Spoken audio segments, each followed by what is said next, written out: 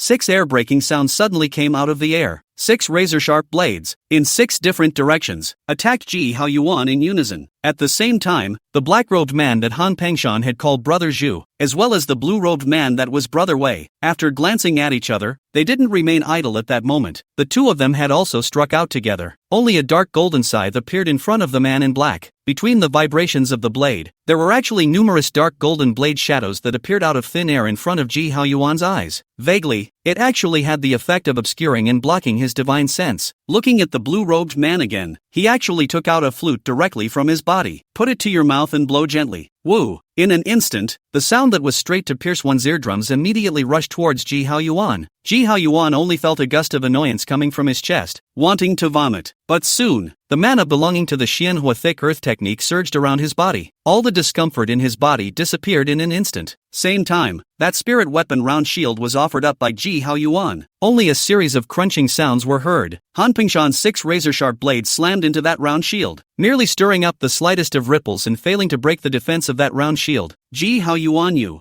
seeing his former spirit weapon being used by Ji Haoyuan to defend himself against his own attack, Han Pingshan's eyes suddenly opened wide, anger blazing in his chest. However, the next thing that happened was that before he could wait for this anger to last long, his pupils contracted violently, only to see Ji Haoyuan, after using that round shield and blocking his attack, his entire body actually directly transformed into a stream of fire. Giggle! A long scorch mark was drawn straight through the air. Han Pingshan and the man in black immediately changed their faces. The 2 men spoke out sharply. Brother Wei, be careful. Boom! Before that blue-robed man could react, a terrifying gun main with a blazing flame, as if it was going to collapse the mountains, was certainly straight up until he was close to him. How can? The blue-robed man was obviously surprised as well. One must know that the sound he had just blown with the mystic flute in his hand, that was able to close the cultivator's spiritual sense and paralyze the 7 orifices. How come that Ji Haoyuan doesn't seem to be affected much at all? What kind of monster is this? It was just that at this time, the blue-robed man clearly didn't have time to think anymore. He hurriedly slapped the storage pouch on his waist. Buzz! In an instant, a talisman that shimmered with silver light appeared in front of him. Instantly around him, a shroud of shimmering silver light formed. Boom! Only a loud bang was heard. The shield that was transformed by that silver-colored talisman actually instantly showed countless cracks. This made the blue-robed man's heart immediately horrified. He was just about to make his next move, when he didn't expect that the gunnel that crashed into the silver light shield, the power and fire on it, actually skyrocketed suddenly. Whoa, the silver light shield suddenly shattered. The blue-robed man didn't even have time to react, and his body was hardened by that blazing spear on. How is this possible? The blue-robed man looked down at his own body in a daze, the front and back through a large hole, on which there were still traces of scorched black spreading. A mouthful of blood with charred and blackened pieces of internal organs spewed from his mouth, trying to turn my head, but in the end, he was unable to complete this action, and his breath disappeared in an instant, and he fell straight down towards the bottom. Brother Wei, Han Pengshan and the man in black were immediately shocked. Obviously, how could they not expect that the blue-robed man would be beheaded by Ji Haoyuan so quickly? You have to know that the other party's cultivation level, that's the middle stage of foundation establishment, though he wasn't known to specialize in fighting people head-on. However, the means of preserving life on its body should not be underestimated, but it was just such a person who had fallen not long after the battle between them had begun. At this moment, whether it was Han Pengshan or the man in black, a trace of an unpleasant feeling instinctively rose in their hearts, especially the man in black. It only felt as if he was being pulled into a big pit by Han Pengshan. Just before he could continue to think deeper, a sword chi with a morose coldness suddenly appeared around him and Han Pengshan. It was none other than the second-rank spell, Shang Yuan's Sword Finger. It was only that the Shang Yuan Sword Finger at this time was very different from the Shang Yuan Sword Finger that Ji Haoyuan had initially used. Between the convergence of the Dao Dao Sword Chi, it vaguely formed the prototype of a sword formation. It made Han Pengshan and the man in black all feel a sense of being on the back of their necks. A great crisis welled up in his heart.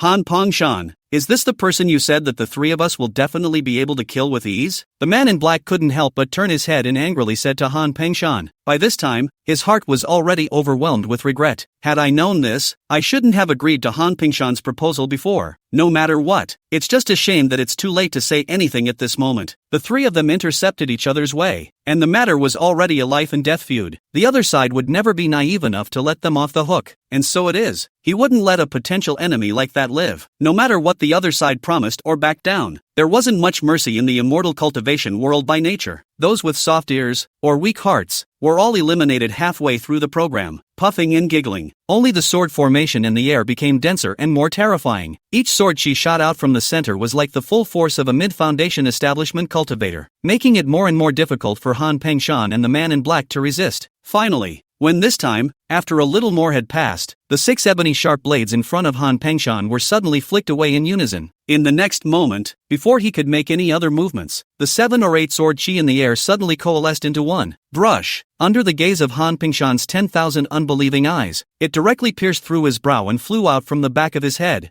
Looking at Han Pengshan's body falling from the air, the remaining men in black no longer cared to stay any longer. He only saw him gritting his teeth and taking out a blood-colored talisman from his body, and he was about to activate it. But just then, those sword chi around him suddenly vibrated in unison. It was immediately followed by a rumble. All of the sword chi exploded in unison at this instant. Chapter 39, Secret Method of Divine Sense, Late Foundation Stage. A miserable scream of that man in black suddenly came out of the air. Only the lower half of his body up to his abdomen disappeared as far as it could go. The entire person's breath, even more so, was weakened to the extreme. Most importantly, right now, the blood-colored talisman in his hand had already been inspired by him. A large amount of blood was suddenly seen on his body, rapidly pouring into that one blood-colored talisman. The entire talisman was even more bloody. An incomparable look of horror immediately appeared in the black-clothed man's eyes, simply because with his severely injured body at this moment, he was simply no longer capable of giving the sustenance needed for that talisman to be inspired. In just a few moments, his body, which only had a small half left, had already turned into a dry corpse, and that talisman that had just been excited to half, seemed to be also, because there was no subsequent blood to provide, actually slowly re-silenced, changed back to a talisman with a blood-colored surface. Brush! A hand reached out in the air and grabbed the talisman that was about to fall. It was Ji Haoyuan. He was seen flashing. In just a split second, all the storage bags, including Han Pengshan's 3 people, were all scavenged. Immediately afterward, a ball of flame landed on top of the bodies of the 3. In an instant, they were all reduced to ashes. Sometime later, Ji Haoyuan returned to the Ji clan's Chinyang mountain. With that, he went straight into his own cave in the back of the mountain. It took about some time for Ji Haoyuan to erase all the branding that existed on Han Pengshan's and their storage bags. When he opened all of these storage bags one by one, his eyes immediately brightened. No other, only because this time the things in these 3 people's storage bags really made him a little surprised. Because of the light spirit stone, 3 people storage bag together, a total of 10,000 pieces. Nice guy. With this wave, he was able to earn back all those spirit stones he had spent earlier, and there were still more. Secondly, it was the 3 spirit weapons that the 3 had used before, a dark golden scythe, 6 sharp blades that showed an ebony light, and the bewitching flute, especially the mesmerizing flute. Once the flute is blown, it has the ability to close the cultivator's spiritual sense and paralyze the 7 orifices. If it wasn't for the superiority of his cultivation technique and the fact that his mana possessed the effect of protecting his body, it would have taken him a lot of effort to block the attack of that mesmerizing flute this time. This was the main reason why he had killed this person first before. In addition to these, Ji Haoyuan also noticed that in all 3 people's storage bags, they all had the same thing, and there were quite a few of them. It was a mineral material called Tai-in spirit copper. The greatest function of this mineral material was that it could be used to refine the formation artifacts of the spirit gathering formation. It can also be used to refine metallic magic weapons, sort of valuable mineral material, especially when that number reaches a certain size. There are questions. Ji Haoyuan looked at those Tai silver spirit copper in his storage bag and immediately realized that something was not normal. If one of the 3 had a certain amount of Taoing spirit copper within his or her storage bag, that would still make sense, but 3 people's storage bag all have this 2 silver spirit copper, and the number is not less. That would be clearly abnormal. Can't it be that these guys, they have discovered that there are deposits that specialize in producing the Tai-in spirit copper? It's not out of the realm of possibility. If this is really the case, then there is no doubt that the Han family. Ji Haoyuan's eyes couldn't help but narrow slightly. This was a mineral resource that was in no way inferior to that cloud iron vein of their Ji family, and was even a bit more valuable than the cloud iron vein from a certain perspective. It seems like it's time to turn around and have someone keep a special eye out for it and investigate it properly. Right now, between them and that Han family, it could be said that a deadly enmity had already been formed. If it was possible, he would certainly not mind a tiger's mouth. In contrast, it was the origins of that Zhu cultivator and that Wei cultivator that were not particularly clear. However, based on Ji Haoyuan's observation earlier, those 2 people clearly had a bandit aura about them. It's not the leader of the 2 robber gangs, is it? I'd like to have someone do some poking around later. Putting these thoughts down for the time being, Ji Haoyuan recounted the contents of the 3 people's storage bags. Aha, is this? Suddenly, Ji Haoyuan's gaze landed on something in the storage bag of that Wei cultivator, the blue-robed man. Mindfulness. Then he saw that Ji Haoyuan's hand was already holding an additional jade slip. Press this jade sketch to your forehead. By the time Ji Haoyuan finished reading the contents of it, a look of surprise finally, inexorably, surfaced on his face. This was actually a secret method about cultivating divine sense. The name is Phantom God Stinger. After cultivating it, not only could it confuse the enemy and cause them to enter some sort of illusion, but it could also form an all-thorn and attack the enemy's divine sense. This was definitely considered a rather precious secret method in the current immortal cultivation world. Even in a Jindan sect like the Redcloud sect, a similar divine sense secret method was not seen to be possessed. The only drawback was that this divine sense secret technique called Illusory God Thrust was not complete, but rather a crippled divine sense secret technique. It's only about a third of the way through, and it's relatively fragmented and unsystematic, but that's normal when you think about it. How precious is the divine sense secret method in the hands of the blue-robed man? To have such a crippled divine sense secret method was already considered quite rare. Fortunately, this kind of crippled divine sense secret method was not a problem for Ji Haoyuan. Even the crippled divine sense mysteries are only good. Otherwise, with the power of this illusory god Thorn, if that blue-robed man really had it all, once it was cultivated, then it was inevitable that there might still be some twists and turns in that previous fight. Thinking of this, Ji Haoyuan put this jade slip away, preparing to deduce it when the time came and try to fill in that mutilated content. After, he took out that one blood-colored talisman from the storage bag of that Zhu cultivator, the man in black. Again, after a brief induction, Ji Haoyuan knew that this was a blood talisman used to escape. It needs to be energized with half of one's own essence blood, although the cost is large. It is undeniable that once this talisman is inspired successfully, unusual late-stage foundation establishment cultivators, it is difficult to catch up, more or less an escape card. It's just a shame that the man in black at that meeting wasn't decisive enough. When he was thinking of using this blood-burning transportation talisman, he no longer had that chance. That's all. When Ji Haoyuan had finished counting all the things in those several storage bags, he stopped wasting time and began this retreat. First, it was to utilize the lava vermilion fruit to cultivate his fire attribute mana, which had not yet been perfected to perfection. This process almost took Ji Haoyuan more than half a year. After, he continued to spend another half a year and began to once again polish, purify, and refined the two types of fire and earth mana, until the two kinds of mana, already refining no refining, lifting no lifting, all reached a limit. The peak, the consummation of the time, Ji Haoyuan finally began to his cultivation bottleneck launched the impact. Ka-chow ka-chow ka-chow. As expected, this breakthrough,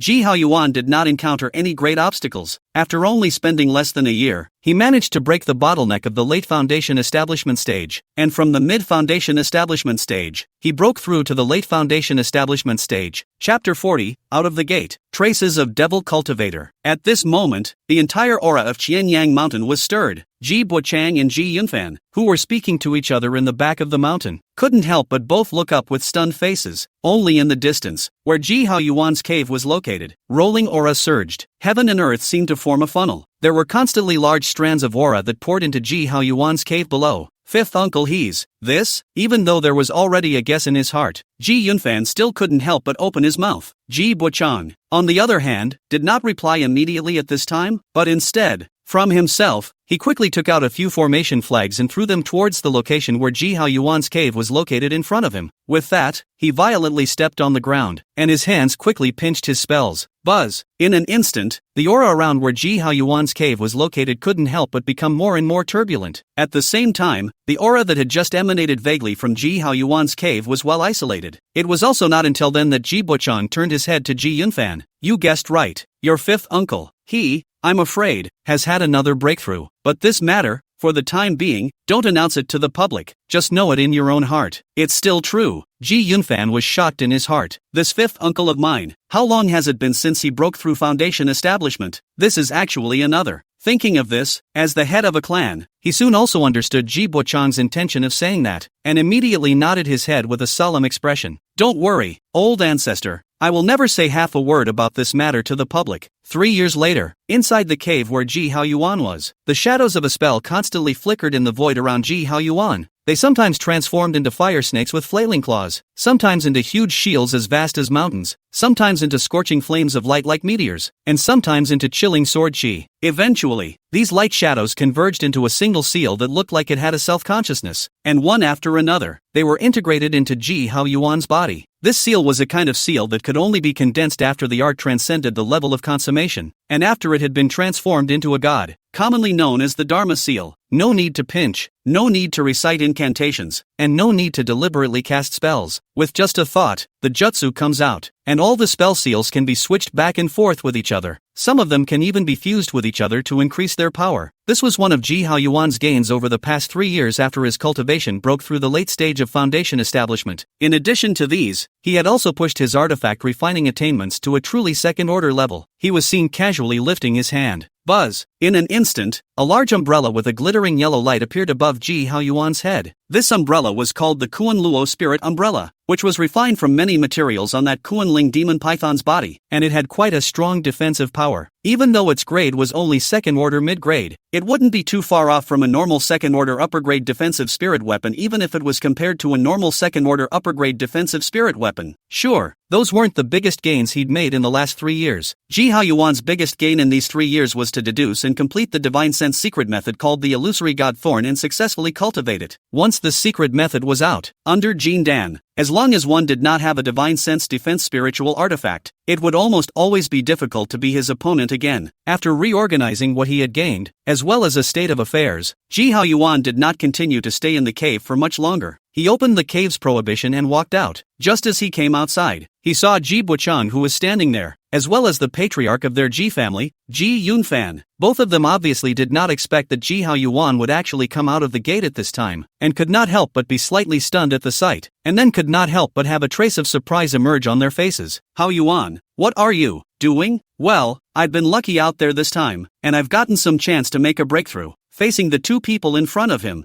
Ji Haoyuan had nothing to hide, and immediately told them all about his general experience outside before. Both of them were a bit surprised when they heard this. I can't imagine that Ji Haoyuan went out 3 years ago and encountered something like that. By the way, don't talk about me for a minute. Just now I saw you guys seem to be talking about things. What? Is there something going on in our Ji family? Lately? Ji Haoyuan suddenly interrupted the two's thoughts. Just now, he had seen clearly that Ji Buochang and Ji Yunfan, seemed to be discussing something, and the look on both faces at that meeting didn't seem too good. At this moment, when they heard Ji Haoyuan's inquiry, a trace of gravity couldn't help but appear on their faces in unison, as they were originally still surprised by Ji Haoyuan's earlier experience. Yun Fan, this matter, it's better for you to talk to your fifth uncle. At that moment, Ji Bakan nodded to Ji Yunfan. When Ji Yunfan heard this, he immediately agreed, and then he turned to Ji Haoyuan with a solemn expression, reporting back to fifth uncle. During this period of time, within the territory of our Ji clan, many traces of demonic cultivators have been discovered. Well, as soon as he heard Ji Yunfan's words, Ji Haoyuan's expression couldn't help but be condensed. What exactly is going on? Yun Fan, tell me carefully. As Ji Haoyuan, who had personally encountered 2 Foundation establishment demonic cultivators in the Autumn Forest mountain range that day, he knew very well that this matter was not trivial. Ji Yunfan also didn't dare to be slow, and immediately opened his mouth again. Just a short while ago, our family's people found traces of demonic cultivators in the Fall River Market, the Sichuan Market, and near that Cloud Iron Vein. It was worth mentioning here that ever since Ji Haoyuan had been promoted to Foundation establishment and the Ji family's overall strength had slowly begun to recover, those industries that they had sold off cheaply earlier had gradually returned to their hands, and in that, it included the Sichuan marketplace that Ji Yunfan had just mentioned. At that moment, he heard Ji Yunfan continue. Moreover, as far as I know, right now, the traces of demonic cultivators are not limited to the territory of our Ji clan, including the Lu family and the Zhang family. It seems that there are also traces of demonic cultivator activity. As for the other family forces outside of our Nanning County, whether or not there are any demonic cultivator traces infesting them, that's something I'm not particularly aware of for the time being. Well, even the Lu family and the Zhang family side, are there traces of demonic cultivators infesting them? Ji Haoyuan's eyes gazed slightly. Instinctively, he sensed a hint of something wrong in his mind. The cloud of doubt that had appeared in his mind earlier in the day came back to him. Could it be that the devil cultivator side really wanted to take the initiative to wage war against them? Or to be more accurate, the Redcloud sect above them?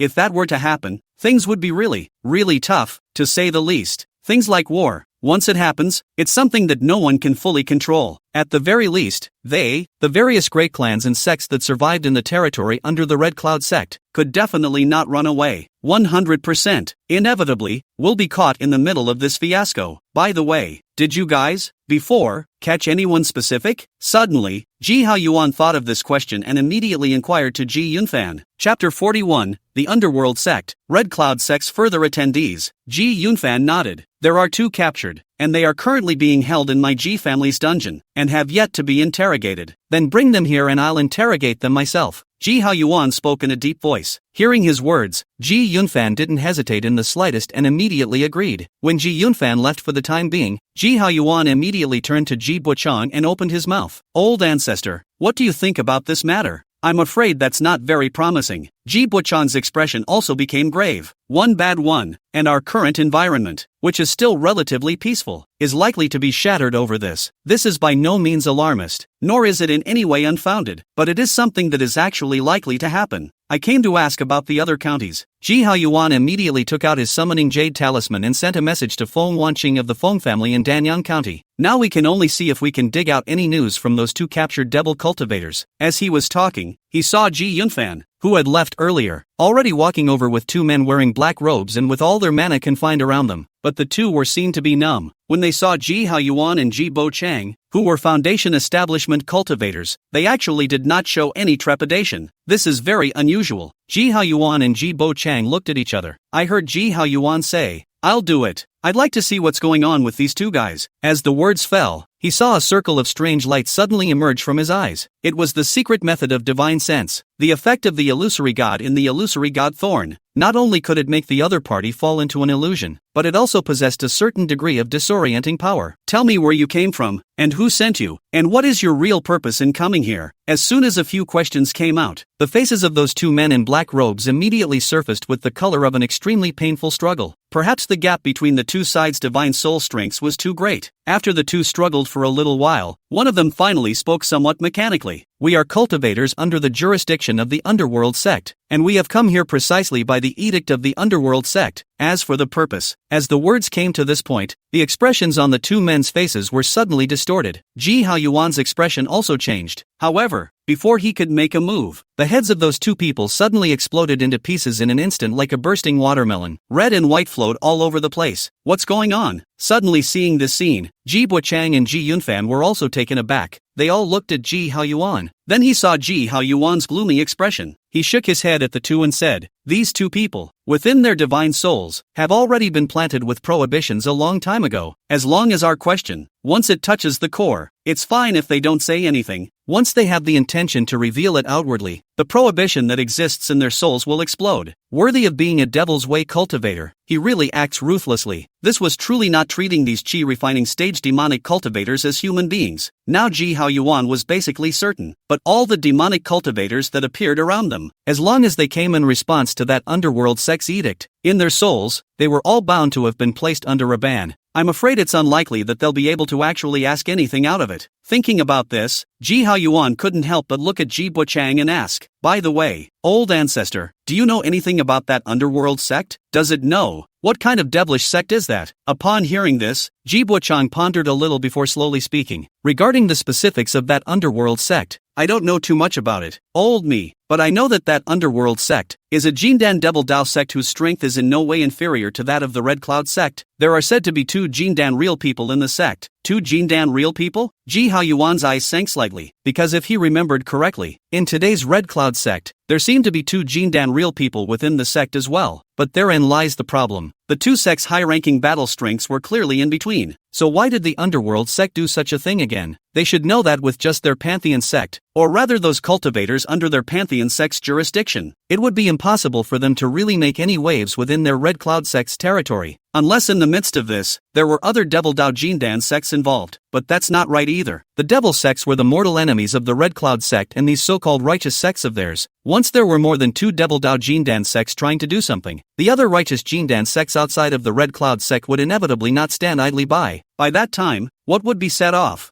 I'm afraid, wouldn't be a war between the Redcloud sect and the Underworld sect, but a war that would spread to multiple orthodox and demonic Jindan sects. That scale, compared to the 2 Jindan sects, would undoubtedly rise many times. Just as Ji Haoyuan was pondering in his mind, a transmission suddenly flew in from a distance. At first, Ji Haoyuan thought that it was Feng Wanqing's side that had sent him a message back. However, when he received that transmission and looked at it, his complexion was immediately frozen. This was because this transmission was not sent to him by Feng Wanqing, but from Ji Yunhai, the elder in charge of the Foreign Affairs Hall of their Ji family. Ji Yunhai's words in the summons seemed a bit urgent. He told Ji Haoyuan and the others that now that the deacon of the Redcloud sect's Foreign Affairs Hall had arrived at their Ji clan, he hoped that they would make a trip to the meeting hall immediately. Seeing this time, not only Ji Haoyuan, including Ji Bochang and Ji Yunfan, their expressions became unusually grave. The deacon of the Redcloud sect's Foreign Affairs Hall was driving to their Ji family. This obviously couldn't be good. Perhaps, it was related to those demonic cultivators that appeared this time. However, no matter what, since the deacon of the Redcloud sect's Foreign Affairs Hall had arrived at their Ji family, they, being at the level of the Ji family's ancestor, could not help but see him. At that thought, the three of them looked at each other. At that moment, without hesitation, he immediately rushed in the direction of the meeting hall at the bottom of the mountain. In the meantime, inside the Ji family's meeting hall, a man wearing a red-colored Dao robe with a few stern colors between his eyebrows was sitting there quietly. Ji Yunhai, who was the elder of the Ji family's Foreign Affairs Hall, as well as the rest of the several Ji family elders within the clan, accompanied here with respectful faces. A few moments. Just then, he heard the red-robed man suddenly let out a light hum. "You Ji family, you really have a big stance. After all this time, it's amazing that there's no one who can even make a decision. Is this not putting my Redcloud sect, or me, Ma, in your eyes?" The moment his words fell, the hearts of Ji Yunhai and the others present sank. Sure enough, none of these cultivators who came from the Redcloud sect were good talkers. When he came up, he wanted to give them people, and even their entire Ji family, a hard time. Well, at this time, the 3 reclining lights suddenly stopped in unison outside the parlor hall. Immediately afterward, Ji Haoyuan, Ji Bochang, and Ji Yunfan, who was the patriarch, walked in together. Chapter 42 Order of the Golden Dan. Seeing Ji Haoyuan and the others arrive, Ji Yunhai and the rest of the people present couldn't help but secretly breathe a sigh of relief. Ma Qiulin, the red-robed man, then let out a cold laugh as he looked at the 3 Ji Haoyuan men. "A few of you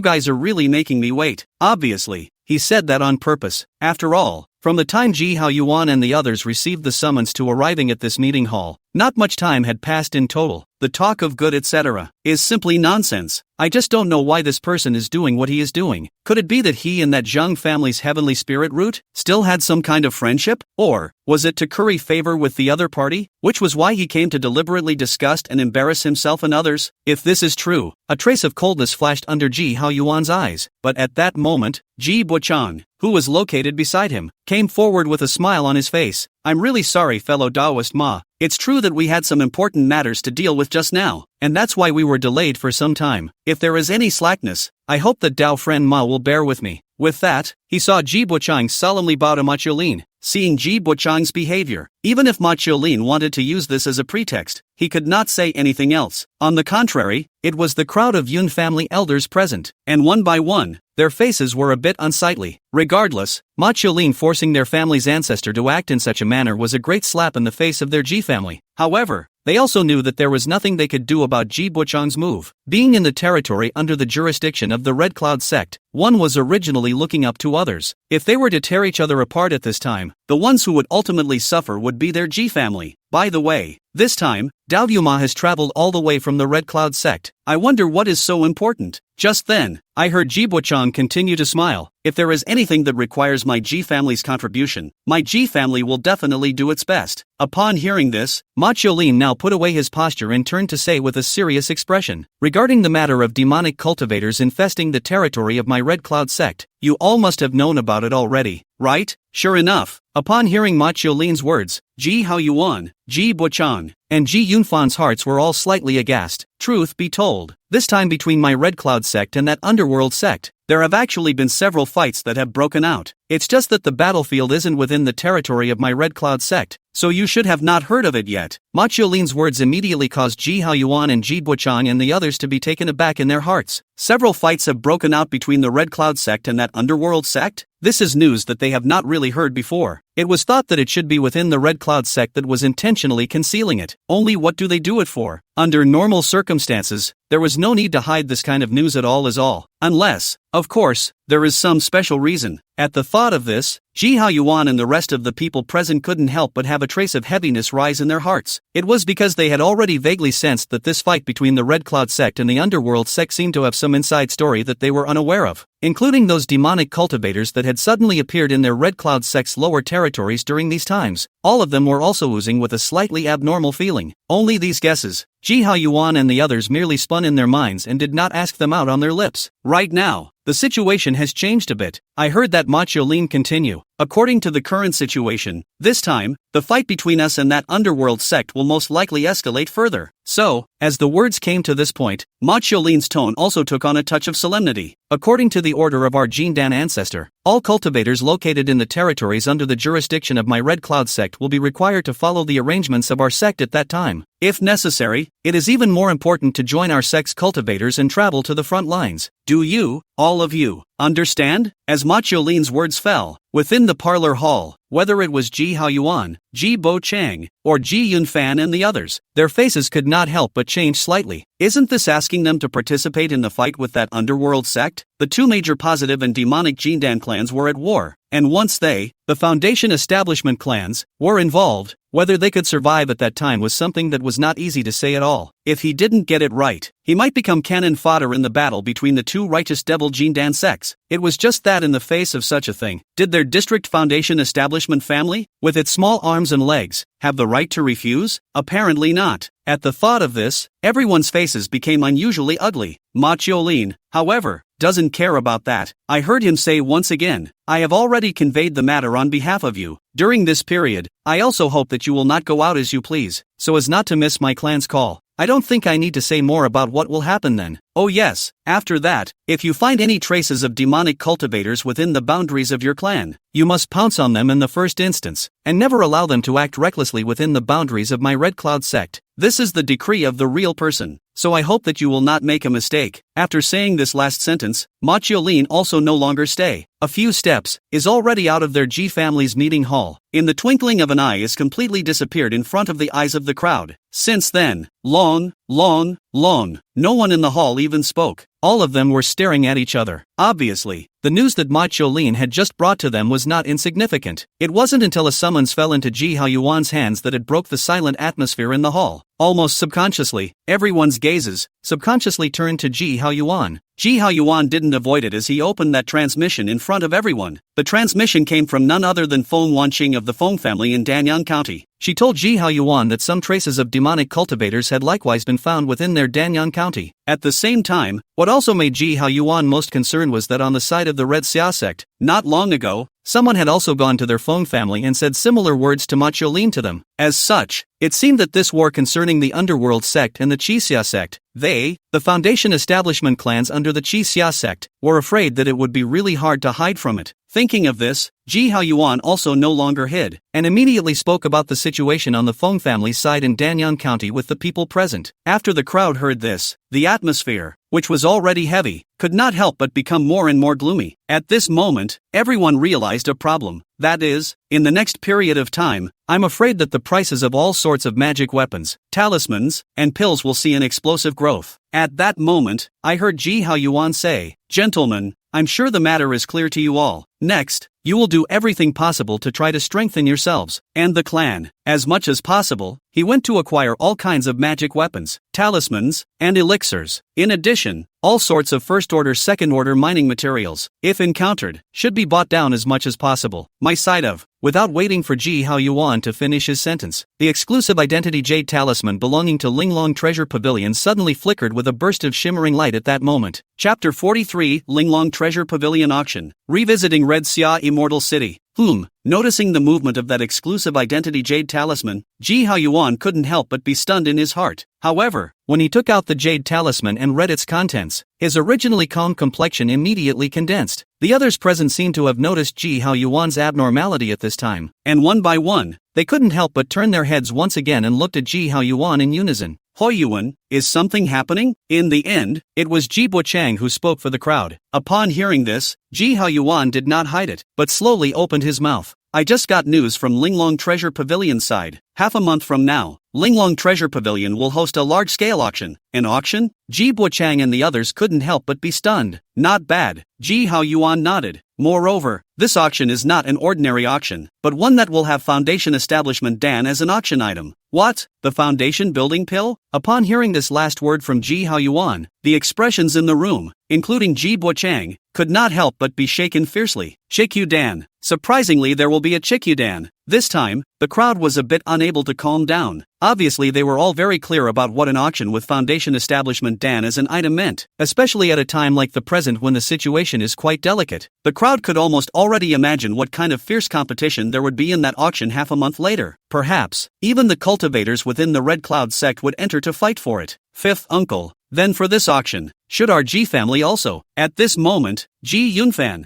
who was the head of the Ji clan, couldn't help but look at Ji Haoyuan. Unconsciously, he, as well as the family elders present, began to take the lead in soliciting Ji Haoyuan's opinion. And that, as it happened, was also what Ji Bochang on the side would like to see. Sure, Ji Haoyuan replied without hesitation. For this auction, our Ji family will not only participate, but we will also compete for that Foundation Establishment pill as much as we can. No more, we should also get a few Foundation Establishment spirit objects as much as possible. In today's immortal cultivation world, there were other spiritual objects that could be used to perform foundation building for cultivators besides foundation building pills, like the essence of the 5 elements and the natural Taoist liquid. Only, regardless of whether it was the 5 elements essence or the natural Tao liquid, the effect of building the foundation was far inferior to the foundation building pill. Moreover, they did not possess the effect of protecting the Tao that the Foundation Establishment pill possessed. Using them for foundation building, once it fails, although it is not so bad that you will have to worry about your life, but your future path is bound to be broken, and you will not have a second chance to start over. And this, in turn, was the main reason why the foundation building pill was known as the #1 foundation building spirit, because if you use the foundation building Dan to build your foundation, if you fail, as long as you are not too old, you still have a second, or even a third chance to start over. So, he heard Ji Haoyuan continue. Tally up all the spirit stones that my Ji family is currently able to utilize. And by the way,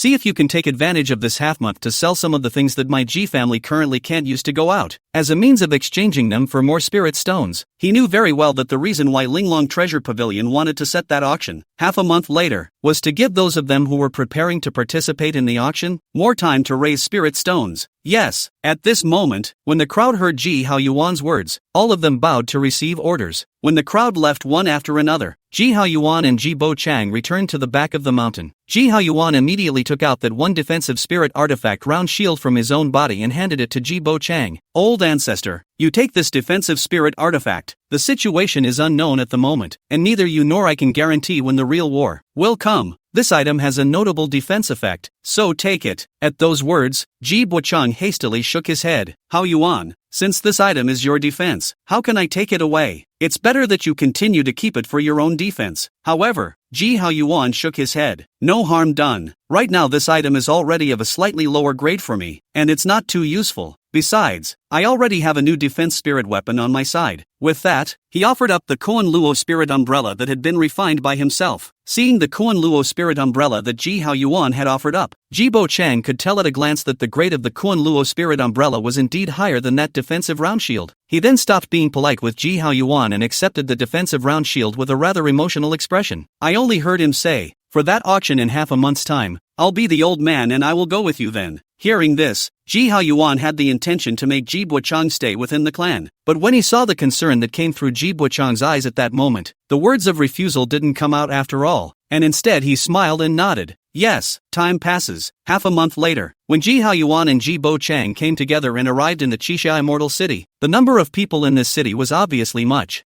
more than when he came here that day. Needless to say, most of the extra people amongst these were here for that one Linglong Treasure Pavilion auction. Seniors, while walking on the road to Linglong Treasure Pavilion, Ji Haoyuan heard a familiar voice suddenly come from behind him. Turn your head. When he came to the Red Xia Immortal City that day, Bai Qingfeng, who was his guide, was looking at him with a face full of surprise. This caused Ji Haoyuan to be somewhat surprised as well. I never thought that it would be such a coincidence that I would meet Bai Qingfeng again this time. Haoyuan, is this? On the side, Ji Bochang was a bit puzzled. Obviously some didn't understand how a cultivator like Bai Qingfeng, who was only at the qi refining stage, would know Ji Haoyuan. Ji Haoyuan was immediately explaining slightly with Ji Bo Chang, and then he looked at Bai Qingfeng with a smile and said, "Since we are destined to meet again, then Qingfeng, you can be our guide once more, okay? Am good." Bai Qingfeng immediately nodded her head with a face full of joy. With that she respectfully took the lead in leading the way. By the way, seniors, are you guys going somewhere this time? Ji Haoyuan replied with a smile. Take us directly to the Linglong Pavilion. This time, we came over just to go to that Linglong Treasure Pavilion's auction. At those words Bai Qingfeng's beautiful eyes instantly flashed with a flash of realization. Things were just as she had suspected. It was really because during this period of time, there were too many people who came to Qixia Immortal City to prepare to go to that Linglong Treasure Pavilion auction. As far as she knew, there were no less than 7 or 8 Foundation establishment level forces. Thinking of this, she immediately told Ji Haoyuan and the others some of what she had learned during this time. Upon hearing this, Ji Haoyuan and Ji Bo Chang both nodded. Things were really not what they expected either. The number of people who had come to this Qixia Immortal City, ready to participate in that Linglong Treasure Pavilion auction, was obviously more than they had imagined. After about some time, the two of them,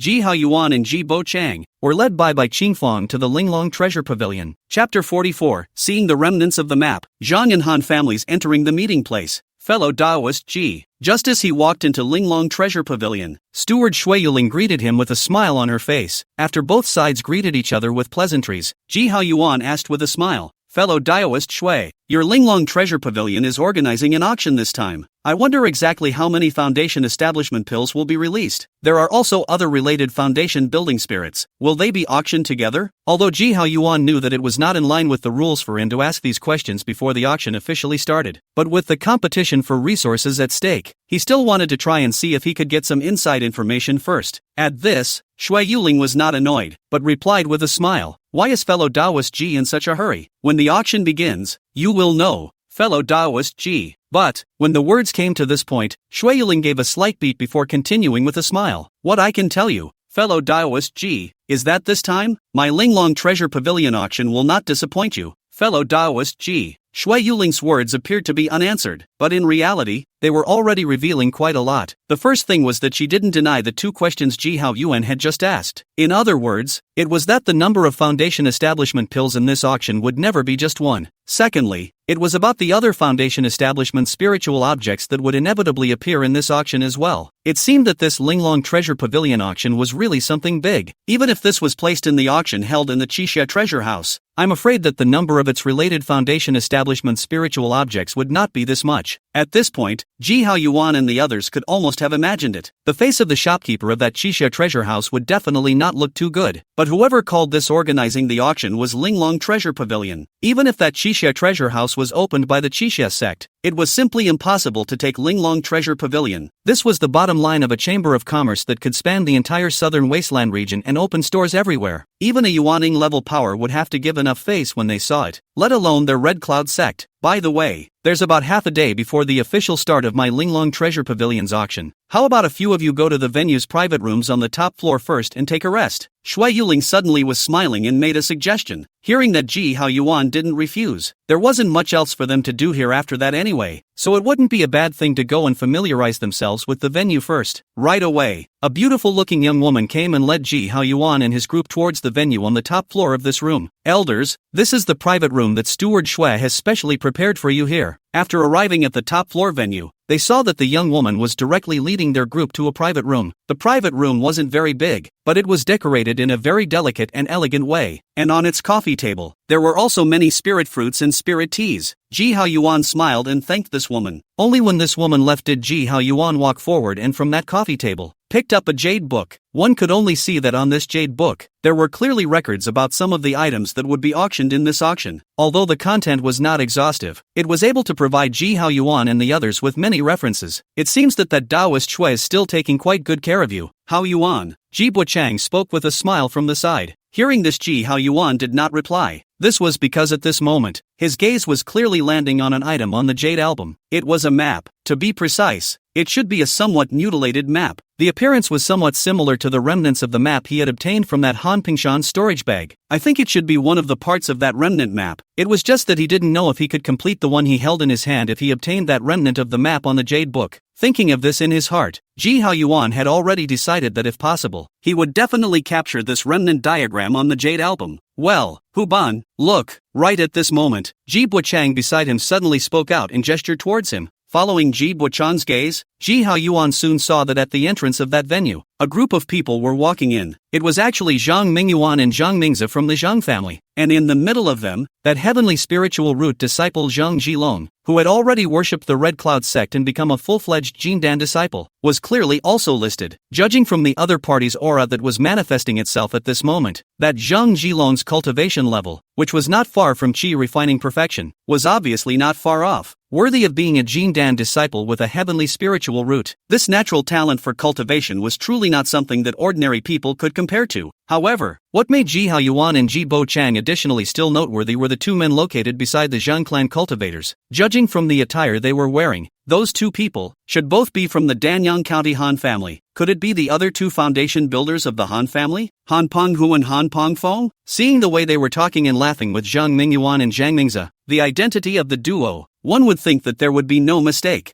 For no reason at all, Ji Hao Yuan and Ji Bo Chang's eyes both narrowed gently. When did the Han and Zhang families get together? This was not good news for their Ji family, especially at a time like the present. If they don't get it right, it may bring them a lot of trouble or even threat. Sure, this is what Kibuchin is thinking today. As for Ji Hao Yuan, he didn't really care very much. Compared to that, it was instead the Zhang Zhilong's behavior that concerned him a bit more. It seemed that what happened last time had not really caused any absolute rift between that Zhang Zhilong and the Zhang family. I don't know what that Zhang family did afterward, but actually made that Zhang Zhilong, once again, get so close to his own clan. It was just that I didn't know. This time he came to this auction, whether there were other Redcloud sect cultivators behind him hidden in the shadows. These thoughts flew through Ji Hao Yuan's mind. At that moment, he did not continue to pay attention to those people from the Zhang family, but instead, he closed his eyes and sat down, and began to patiently wait for the auction to begin. A little bit of time passed. Finally, when the time was about to come to Shui Yuling, dressed in a blue dress, slowly appeared in the middle of the auction venue. She then smiled and came to the high platform, looking at the crowd of people under the field, and opened her mouth with a smile. I welcome all of you Taoists to come to the auction organized by my Linglong Treasure Pavilion on your busy schedules. I will be conducting this auction. Here I will first briefly explain the rules of this auction with you all. The general idea is that everything is done by bidding, and the highest bidder gets it, or something like that. By the time Shui Yuling had finished recounting the general rules, a tray wrapped in brocade cloth was clearly sent up from below. Well, without further ado, let's begin the first lot of this session. After saying that, Shui Yuling reached out and lifted the brocade cloth on that tray, revealing a blue crystal that was placed in a transparent jade box. And when the crowd on the field, after seeing the blue crystals in the transparent jade box, including Ji Haoyuan and Ji Bo Chang, a look of surprise could not help but appear on their faces. Chapter 45, Capricorn Spirit Crystal, Remnants of the Map on the Field. And that is? A decanter spirit crystal. Everyone's hearts were shaken. Obviously, most of the people present recognized the identity of that blue crystal. Decanter spirit crystal. This is one of the 5 elements essences. It is a real spirit that can be used to build the foundation. Although its utility, it was far inferior to the foundation building pill. However, the identity of the foundation establishment spirit item alone was enough to show its value. It seems that many Taoists have recognized the identity of this item in my hand. Shui Yuling opened her mouth with a timely smile. That's right, this lot in my hand is precisely one of the foundation building spirit objects that can be used to build the foundation. The decapod spirit crystal that is divided into the 5 elements of essence. Although its utility in foundation building was far inferior to the foundation building pill, it could help cultivators increase their probability by 1.5% when advancing to foundation building. If you are a cultivator who specializes in water attribute techniques, this probability can be increased by another 0.5%. Indeed, although the decapitation spirit crystal was a foundation establishment spiritual item that was categorized under the water attribute, however, the essence of heaven and earth that it contained within itself could also be used by cultivators who did not specialize in water attribute techniques. It was only that the probability of boosting the success of foundation building would be reduced by 0.5% compared to cultivators who specialized in water attribute techniques. But even so, there was still no denying the value of this foundation establishment spirit item. I heard Shui Yuling say once again, the starting price of this item is 1,000 spirit stones, and each time the price is raised, it shall not be less than 100 spirit stones. Accompanied by Shui Yuling's words, the field immediately resounded with a succession of offers. 2,000 spirit stones, 2,300 spirit stones, 3,500 spirit stones. In just a short while, the price of that decanter spirit crystal was raised to 3,500 spirit stones, and it continues to go up. Hoi Yuan, Ji Bochang, who was located in the private room, was also breathing slightly roughly. He only turned his head to look at Ji Haoyuan. However, Ji Haoyuan shook his head at him. There's no need, old ancestor. Although the decapitation spirit crystal is a foundation building spirit, it's not the most suitable foundation building spirit for our Ji family's cultivators. Our goal is still the foundation building pill. There's no need to waste too many spirit stones before this. Being reminded by Ji Haoyuan, Ji Bochang also slowly calmed down. He had just been more or less affected by the atmosphere in the arena. Plus that foundation building spirit is really hard to come by. That's what gave him that momentary rush. At this moment, he reacted and immediately couldn't help but reveal a bitter smile on his face. I can't imagine that after living for so many years, in the end, I almost actually failed to even maintain my state of mind. Hearing this, Ji Haoyuan was smiling and shaking his head in consolation. Old ancestor, you are overly concerned. That is so, and that is because your heart is in the family. If not, is a mere foundation establishment spiritual object of the district still of any use to you and me? Oh, don't you dare comfort old me here. Ji Bachan would be laughing and shaking his head. Although the foundation establishment spirit item is no longer useful to you and me now, its value cannot be denied. At least if you were to trade it for resources, you're bound to be able to exchange it for quite a few good things that you can use. Ji Haoyuan. It was a good thing that both of them at this point in time, their attention did not continue to be on the topic they were just talking about, because in just this moment's effort, that one decapitation spirit crystal on the field had already been attributed by a certain local foundation establishment family cultivator in the Qixia Immortal City. He had auctioned off that one decanter spirit crystal at a price of 9,500 spirit stones, and with that decanter spirit crystal warming up the scene, the atmosphere of the following auction was quite warm. Even some relatively ordinary first-order spirit objects were auctioned off at relatively decent prices, and during this time, neither Ji Haoyuan nor Ji Bochang made a move, until the next lot comes along. What we are going to auction off next is a remnant map that originated from a certain relic. Above the auction table, in Shui Yuling's hands, a map with partial mutilations had suddenly appeared. She showed that remnant of the map to the people present to see it. A little while later this person smiled and said, although this map is mutilated, but through the materials and markings on it, we can conclude that the relic that this map points to is bound to be extraordinary. Perhaps, it is very likely that it was once the cave of a certain Jindan real person. If any of you are interested in this picture, you can try to make an offer. The starting price of this map is 300 spirit stones, and each time the price is raised, it shall not be less than 50 spirit stones. Seeing that remnant of the diagram in Shui Yuling's hand, Ji Haoyuan finally sat up slightly straighter. However, he didn't rush out and waited for the reaction of the others in the arena first. Only this time, everyone didn't seem to be too interested in that kind of mutilated map of unknown origin and unknown exact location. A few moments passed. Surprisingly, there wasn't even one offer on the floor. Seeing this situation, Shui Yuling still wore a smile on her face. It was as if she didn't care whether this remnant of the map would go to auction or not. However, just at that moment, a voice was suddenly heard from the direction where the Han and Zhang families were.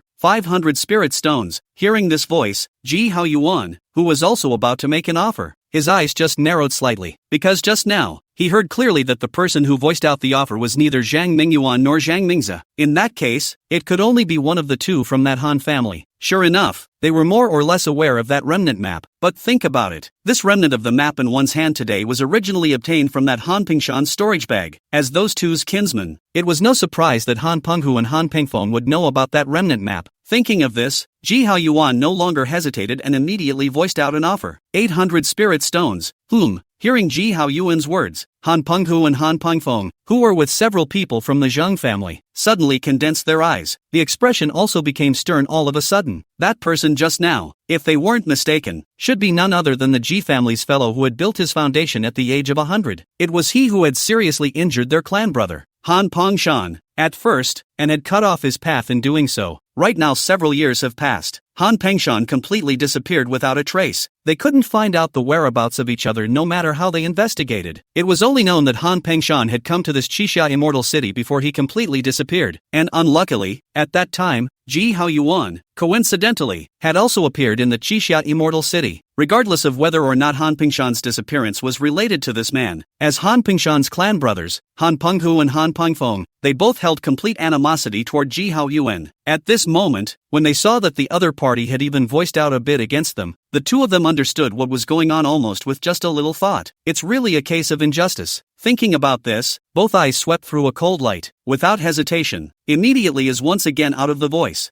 1500 Spirit Stones, Chapter 46, Injustice, Bidding for Foundation Establishment Pill. At this moment, the two had decided that no matter what, they would not easily let that remnant diagram fall into Ji Haoyuan's hands. Ji Haoyuan also seemed to see the intentions of those two at this time, and a trace of coldness swept through the depths of his pupils, only to hear him continue to speak. 2,000 Spirit Stones, 2,200 Spirit Stones, 2,600 Spirit Stones, 3,000. At this point in the bidding, many people present had already seen that the people bidding on both sides were clearly in conflict, because the value of a remnant map like that wasn't worth 3,000 spirit stones at all. Even in the eyes of some people, even if it was 300 spirit stones, they wouldn't even look at it, let alone 3,000. Unless in their hands, they still had the rest of that remnant map, but even so, 3,000 spirit stones, that was already high. Not to mention that the bidding on both sides didn't stop there. 3,300 spirit stones, 3,500 spirit stones, 3,600 spirit stones. At this moment, Ji Haoyuan's brows were already slightly furrowed. Obviously he also felt that the price had far exceeded the value of that remnant map itself. After all, no one could guarantee whether or not the entire map could be completed after obtaining that remnant. If it can be okay, but if it still can't, then more than 3,000, nearly 4,000 spirit stones, it is inevitably some suspicion of being a wrongdoer.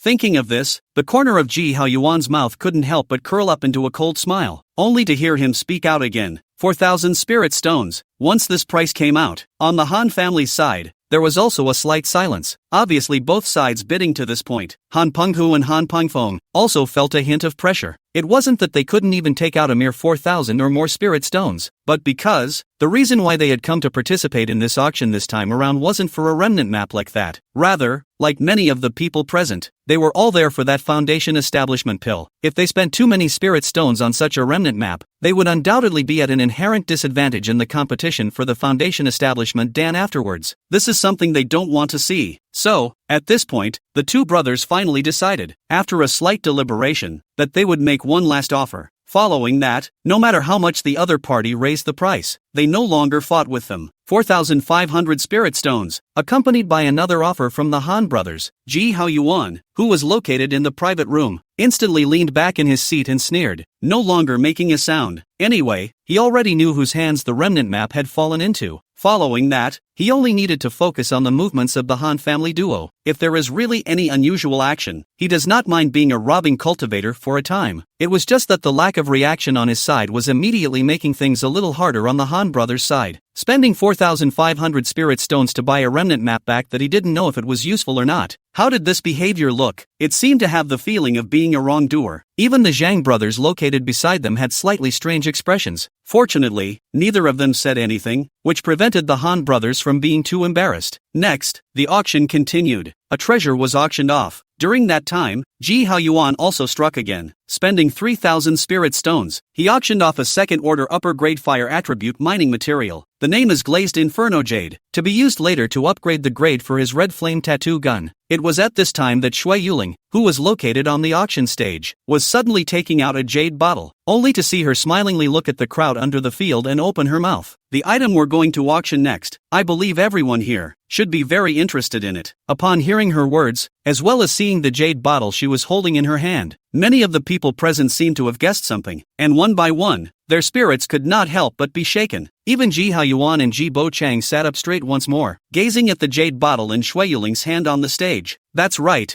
the item we're going to auction off next is precisely the Foundation Establishment pill that can be used to promote cultivators to Foundation Establishment. Only to see Shui Yuling open the jade bottle in her hand. In an instant, a rich fragrance of Dan wafted out. I only heard Shui Yuling continue. Regarding the value of this Foundation Establishment pill, I'm sure there's no need for me to say more. It could help cultivators increase the success rate of foundation building by about 35%. At the same time, this Dan can also help cultivators protect their meridians, and even if they fail to break through the foundation establishment, they will not have to worry about their lives as well as cutting off their future path. The starting price of this Dan is 5,000 spirit stones, and each time the price is raised, it shall not be less than 500 spirit stones. It had to be said that this foundation building pill was considered to be one of the most expensive and valuable of all the second-order pills. This starting price alone outweighed the prices of many second-order elixirs as well as spirit weapons. Most importantly, many times, even if you have spirit stones, you may not have the means to purchase a foundation building pill. So, the moment Shui Yuling's words fell, a series of quotes immediately rang out on the field. 6,000 spirit stones, 8,000 spirit stones, 9,000 spirit stones, 10,000 spirit stones. A short moment, the price of that foundation establishment pill was then pushed directly to 10,000 spirit stones. This was a number that many chi refining cultivators would not even dare to think about. Yet it was such a number that it hardly took long for it to be refreshed again. 11,500 spirit stones, 12,800 spirit stones, 14,000 spirit stones. By this time, but anyone on the field who had some strength had almost all voiced an offer over. Even the Han and Zhang families are no exception. Looking at the price of that foundation establishment Dan, it continued to climb upwards. Ji Bochang, who was located in the private room, couldn't help but feel a trace of worry on his face. He looked at Ji Haoyuan and said, Haoyuan, nowadays, the price of that foundation establishment pill has been bid up to 14,000. Oh no, it's now 16,000 spirit stones. Look, should we give up on this foundation establishment pill first? Wait for the next foundation establishment pill to be auctioned at the shopping mall before bidding on it? This kind of thought, Ji Haoyuan believed that not only Ji Bochang had it, but many of the people present must have it as well. After all, everyone had gotten the exact news before that there wasn't just one foundation establishment Dan to be auctioned in this auction. In this case, any normal person's thinking would definitely be to try to avoid this first wave of competition for the time being. When the next one comes around, maybe the competition won't be so fierce? However, Ji Haoyuan, who knew the joints well, knew very well that this kind of auction, which could be called a strategic level resource, would only become more and more competitive the later it went. Instead, this first wave of competition will, in all likelihood, happen to be the easiest. So, when Ji Haoyuan had heard Ji Bochang's words, he immediately analyzed the key with him, and at this time, the price of the foundation establishment Dan on the field had also come to a new height, and it had clearly reached 17,800 spirit stones. Seeing this, Ji Haoyuan didn't hesitate anymore this time, and immediately opened his mouth aloud. 28,000 spirit stones. Chapter 47, Second Order Lightning Technique, Red Sky Thunder. As soon as this price came out, the scene that was still noisy was silent. No one would have expected that someone would add 10,000 spirit stones in one go. This caused many people to struggle in their minds, begin to hesitate to keep bidding or not. This was because according to the normal market price, the price of a foundation establishment pill was roughly between 20,000 and 25,000 spirit stones. Right now the 28,000 spirit stones price was clearly beyond the unusual market price. Most importantly, once they continued bidding afterward, the price of the foundation establishment dan would undoubtedly continue to be raised. The final sale price, reaching 30,000 spirit stones, was very possible. That's a bit of a stretch. It's not worth it and it's not wise, at least in the opinion of most people. After all, in the succeeding auction, there would inevitably be a second, a third, and even a fourth foundation establishment pill that would appear. It was a bit unwise for them to use all the spirit stones they had on hand to die for that one foundation establishment pill at this very moment. Moreover, out of certain unspoken thoughts, they didn't want to draw the attention of so many people right at this moment. After all, the next way to obtain that foundation building dan, in addition to the auction site in this auction, but also through other unknown ways to do well. So, the crowd present for a variety of different minds, in the next period of time, actually did not have a second person out of the bidding. This led to the one foundation establishment pill in Shui Yuling's hands ending up in Ji Haoyuan's in their hands. Looking at the jade bottle containing the foundation establishment dan being brought to him, Ji Buchang's face could not help but show some excitement. It was such a foundation establishment pill, and if everything went well, it might be able to add another foundation establishment cultivator to their Ji family. Soon, however, Ji Buchang seemed to realize something. His expression immediately looked at Ji Haoyuan with some caution, and he murmured, "Haoyuan, right now, our purpose of coming to this auction has been accomplished. Following that, should we leave here?" Ji Buchang knew very well that although the purpose for which he and Ji Haoyuan had come here had been accomplished, there was still a long way to go before it was a success in the true sense of the word. After all, it is absolutely impossible to hold a heavy treasure and not cause others to covet it. The next thing they had to consider was how to safely bring this foundation establishment dan back. And the first prerequisite is that we must not really wait until the auction is completely over. They had to leave Linglong Treasure Pavilion, and even Qixia Immortal City, before this auction ended completely. Ji Haoyuan was naturally very clear about all that Ji Buchang was worried about, but what he was thinking more about was the battle of the righteous devils that might come afterward. They need more means, resources, undercurrents, to defend themselves against that war that may come in the future. And to accomplish that, there was nothing more suitable than those treasures that appeared in this auction right now. So, Ji Haoyuan opened his mouth and spoke to Ji Bochang after much deliberation. "Old Ancestor, right now we still have some of the spirit stones remaining in our hands, so I think if it is possible, it would be best to add some more treasures to my Ji family, as a way to enhance some of the reserves, so that I can make some preparations in advance for the changes that may come afterward. What do you think?" The implication is that leaving early is fine, but not now. In response, Ji Buchang only hesitated slightly before gritting his teeth and nodding. "Good, just do as you say." Several hours later, in Ji Haoyuan and Ji Bochang's hands, there were already several more precious treasure materials, spirit pills, and they were all things that they had bought from the current auction in those past few hours. Just as the two of them packed up their things and were ready to leave the auction venue, Shui Yuling, who was located on the auction stage, suddenly opened her mouth with a smiling face. "This item we are going to auction next is commissioned by a certain honored guest. This item does not trade in spirit stones. According to the request of the person who had commissioned it, this item could only be auctioned off with a spirit object of corresponding value, and one of the most prioritized items is a naturally occurring earth spirit." When Shui Yuling's words fell, many people present could not help but feel some surprise in their hearts. Even Ji Haoyuan and Ji Bochang, who had already walked to the entrance of the private room, had a slight lurch in their footsteps. Can let Linglong Treasure Pavilion in such a way? For that item to carry on this kind of auction, I think the identity of the person who provided that lot must not be simple. However, what really intrigued everyone at this time was the lot itself. What exactly is it that is so valuable that it can be compared to a naturally occurring spirit? To know, this kind of adhering to the heaven and earth and born of the spirit, grade but wherever to the second stage of this level, a lot of R can be used as the main auxiliary material of that foundation building dan. Its true value would not be too much worse than the 5 elements essence. Just as the crowd was speculating in their minds, Shui Yuling, who was located on the auction stage, had already taken out a jade slip and smiled as she said to the crowd present, "This item is a second-order lightning method called Red Sky Heavenly Thunder. After successfully cultivating it, it can induce heavenly thunder against the enemy, and the power ends up being awesome and very powerful." "What? The second-ranked thunder technique Red Sky Heavenly Thunder? When they saw what Shui Yuling took out, everyone's hearts couldn't help but be shaken. The second-order thunder law was undoubtedly something quite precious. If one could really obtain this method and cultivate it successfully, then for any Foundation establishment cultivator, it would definitely be something that could greatly enhance their battle power. No one will be unmoved. Just that, would such a thunder law that could be passed down as a party's power really only require a natural earth-type spirit item? Isn't that a little too cheap? After all, precious lightning methods were rare and could always be continued as a legacy. Compared to that, a natural second-order earth spirit was inevitably going to be a bit worse. Sure enough, just as the crowd was wondering, they heard Shui Yuling on the stage add, "Only, this second-order thunder law is slightly crippled. Although it is still possible to cultivate according to the contents stored in the jade slip, the resources it requires should be quite a bit more than cultivating the complete thunder law." So it is. Hearing these last words from Shui Yuling, everyone now came to a realization. It's no wonder then, they weren't worried about what would happen to that thunder law. After all, Linglong Treasure Pavilion's reputation was still worthy of everyone's trust. Only in this way, the value of that thunder law would indeed be greatly reduced. Well, moving on, if there are any Taoists who are interested in this thunder technique, they can now place their bids. Shui Yuling did not waste any more time and immediately announced the start of the bidding for this item. Hearing her words, there were some people in the room who immediately began to try to make offers. Earth Yuan fruit, yellow Yu flower, seed of wood and earth. True, at this moment, the spirit objects that those who quoted were talking about were indeed all second-order earth attribute natural spirit objects. However, it was still a bit short of a truly top-tier second-order earth spirit. Just as Shui Yuling was thinking and comparing the value between each of those spirit objects reported on the field, another voice suddenly came from the field. E2 Shen fruit. I would like to exchange this fruit for that second-order thunder technique. Chapter 48 Interception 5 Foundation. The person who spoke was none other than Ji Hao Yuan. True, if the auction on the field at this time was for other second-order spells, he might not have been so focused. However, the second-order thunder technique, which could be encountered but not sought, was considered one of the strongest offensive techniques among all second-order spells, especially in the battle between the two clans that may come next. The Thunder Law, moreover, was an unrivaled method of restraining those demonic cultivators. So, as long as it was possible, he did not intend to miss out on that second-order red sky lightning. At this moment, when the people present heard the name of the earthen Xian fruit, many of their expressions could not help but move, and they were somewhat surprised in their hearts. Obviously, most of the people knew that earthen Xian fruit was not some ordinary second-order earth spirit. It could not only be used as a supplementary material for refining Foundation Establishment Dan, but could also help cultivators to quickly comprehend earth spells, making it the most rare and valuable of all second-order earth natural spirits. Even Shui Yuling, who was located on the auction stage, couldn't help but glance in the direction where Ji Hao Yuan was at the moment. Soon she smiled and spoke. Is there anyone else who wants to bid higher than that earthen Xian fruit? If not, then ecto-genuflecting fruit for the first time, ecto-genuflecting fruit for the second time, and ecto-genuflecting fruit for the third time. Congratulations to that fellow Taoist. This jade slip of the second-order thunder technique Red Heavenly Thunder is yours. Within a short while, someone sent the jade slip engraved with the Red Heavenly Thunder to Ji Hao Yuan's side. Ji Hao Yuan slightly checked to make sure that the contents of that jade sketch were correct, and then he put it away, waiting for the arrivals to leave. Ji Hao Yuan and Ji Bo Chang did not hesitate any longer and immediately prepared to leave this place. Only, as they walked out of the private room, Ji Hao Yuan couldn't help but look at Bai Qingfeng, who always stayed outside, and after a moment's thought, he then opened his mouth to her. Qingfeng, you and I have met twice in a row. It's more or less fate. Following that, do you intend to remain in this Qixia immortal city, or do you want to return with me? He knew very well that with their previous performance at the auction, the probability of being targeted was almost 100%. Bai Qingxiang had served as their guide before, so if they left her here like this, it was inevitable that they would encounter some trouble or even misfortune afterward. And this woman gave him a good impression. Ji Hao Yuan didn't mind giving her a chance on this. Bai Qingxiang obviously didn't expect that Ji Hao Yuan would invite her to leave with him. Earlier, she was still worrying about where she should go to temporarily hide for a while when this auction was over. After all, she could more or less tell what had just happened at the auction, even though she wasn't completely clear about it. Guessing Ji Hao Yuan and the others, they would most likely be targeted. And with her as the guide for the two, once those people couldn't find Ji Hao Yuan and the others, they might turn their attention to her side. After all, she was only a small qi refining cultivator, and if someone with a heart really wanted to do something to her, even in this Qixia immortal city, she would have little room for resistance. But now, after hearing Ji Hao Yuan's words, she barely even gave it much thought before nodding her head with a delighted expression. Thank you, Senior. Qingfeng is willing to join Senior. Good. Then let's get going without delay. Ji Haoyuan didn't say anymore, and after nodding his head in agreement, he took Bai Qingfang and Ji Bochang along with him and quietly left the auction site. As soon as the several people stepped out of the Linglong treasure pavilion, Ji Haoyuan's spiritual senses keenly perceived that there were several extremely obscure auras that appeared behind them. In response, Ji Haoyuan didn't pay any attention. Instead, he continued to work with Ji Bochang and quickly headed towards the outside of the Qixia Immortal City. After they had exited the Qixia Immortal City and flew forward for some time, two silhouettes suddenly stopped in front of them.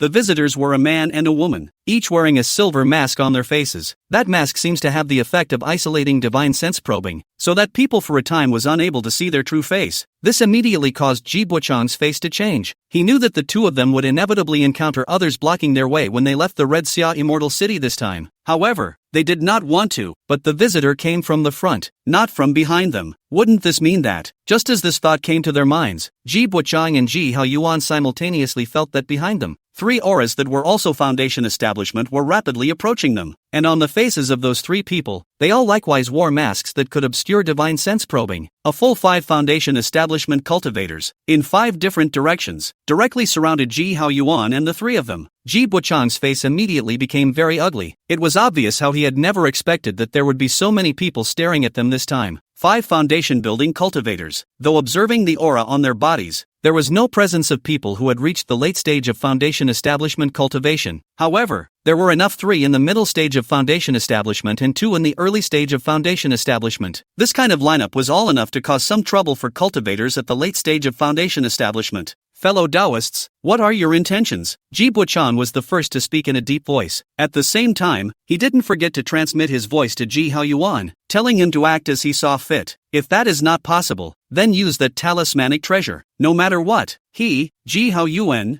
had to get out of here alive. In response, Ji Haoyuan did not reply, but instead, he turned his gaze, suddenly looking towards one of the 5 people, a burly man, and his voice suddenly took on a bit of coldness. You're Han Penghu of the Han family? What's going on? When did the Han family, a foundation building family, learn to do that robbing cultivation thing? As soon as his words fell, the eyes of the pugilistic man, as well as the remaining few cultivators surrounding them, could not help but vibrate slightly. Obviously how they had never expected that Ji Haoyuan would reveal the identity of one of them in one go. Ji Bochang was even more furious, and his eyes were ice cold as he looked at the burly man. Han Penghu, is it really you? Although it was no surprise in Ji Bochang's mind that the people of the Han family would be involved in this blockade against them, but on the surface, the reaction that should be there that still can't be missing. Only, that Han Penghu, that is, the pugnacious man quickly reacted after experiencing the initial shock, and immediately laughed and said in a hoarse voice that didn't belong to him at all, "What Han Penghu? I don't really know what you guys are talking about, but I know that the reason we stopped you this time was for one thing only." As the words came to this point, a fierce light suddenly flared in Han Peng's tiger eyes. Hand over all the storage bags you have on you, as well as all kinds of spirit weapon treasures. In that case, we might even be able to let you go. Otherwise, at this instant, Han Penghu and the remaining 4 people present all had extremely icy killing machines erupt from their bodies. The terrifying mana fluctuations were even more firmly locked onto Ji Haoyuan and Ji Bochang. On the contrary, it was Bai Qingfang, one of the 2, who was not targeted by the 5. Obviously, in their eyes, the district Qi refining minor cultivator was simply not worthy of too much of their attention. This side, Ji Bochang still wanted to say more, but Ji Haoyuan, who was located beside him, had already not said anything more and instead chose to directly strike. In an instant, a long spear that resembled a fiery snake and burned with a blazing flame directly ignored the chi-locks of the crowd, and instantly pierced through the chest of a tall and thin man on the side before anyone could react. Chapter 49, Killing 3 People Instantly. Zhan Tian draws sword.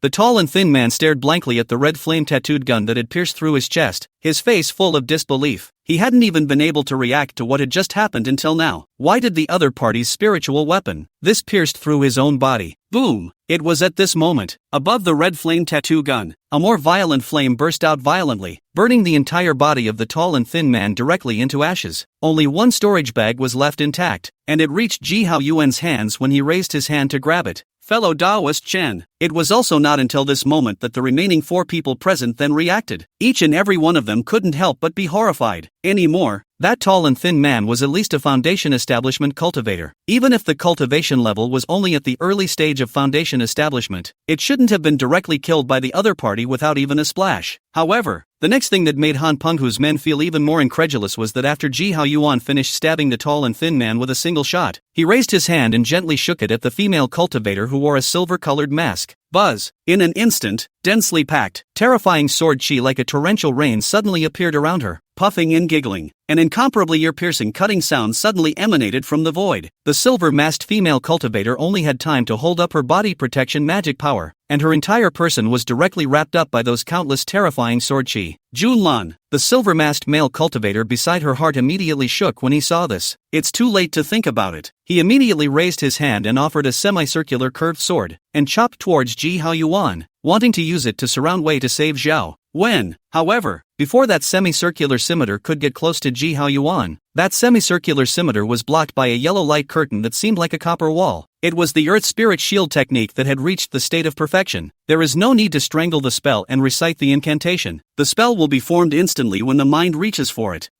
But it was at this moment, in the midst of those countless sword chi, a miserable scream originating from a woman suddenly rang out. The silver-masked male cultivator immediately turned his head to look, but it was this glance that immediately made his eyes glaze over, only to see pieces of blood mist spilling out in midair. The silvery-masked female cultivator's figure had long since disappeared. The only thing left was the aura of blood that had yet to dissipate. Brush! The transport flashed. Ji Haoyuan immediately took away the storage bag that the silver-masked female cultivator had dropped. At the same time he raised his hand again. The sky was suddenly flooded with large swathes of red light. The silver-masked male cultivator tilted his head violently, but it was this glance that caused his pupils to continuously contract in succession.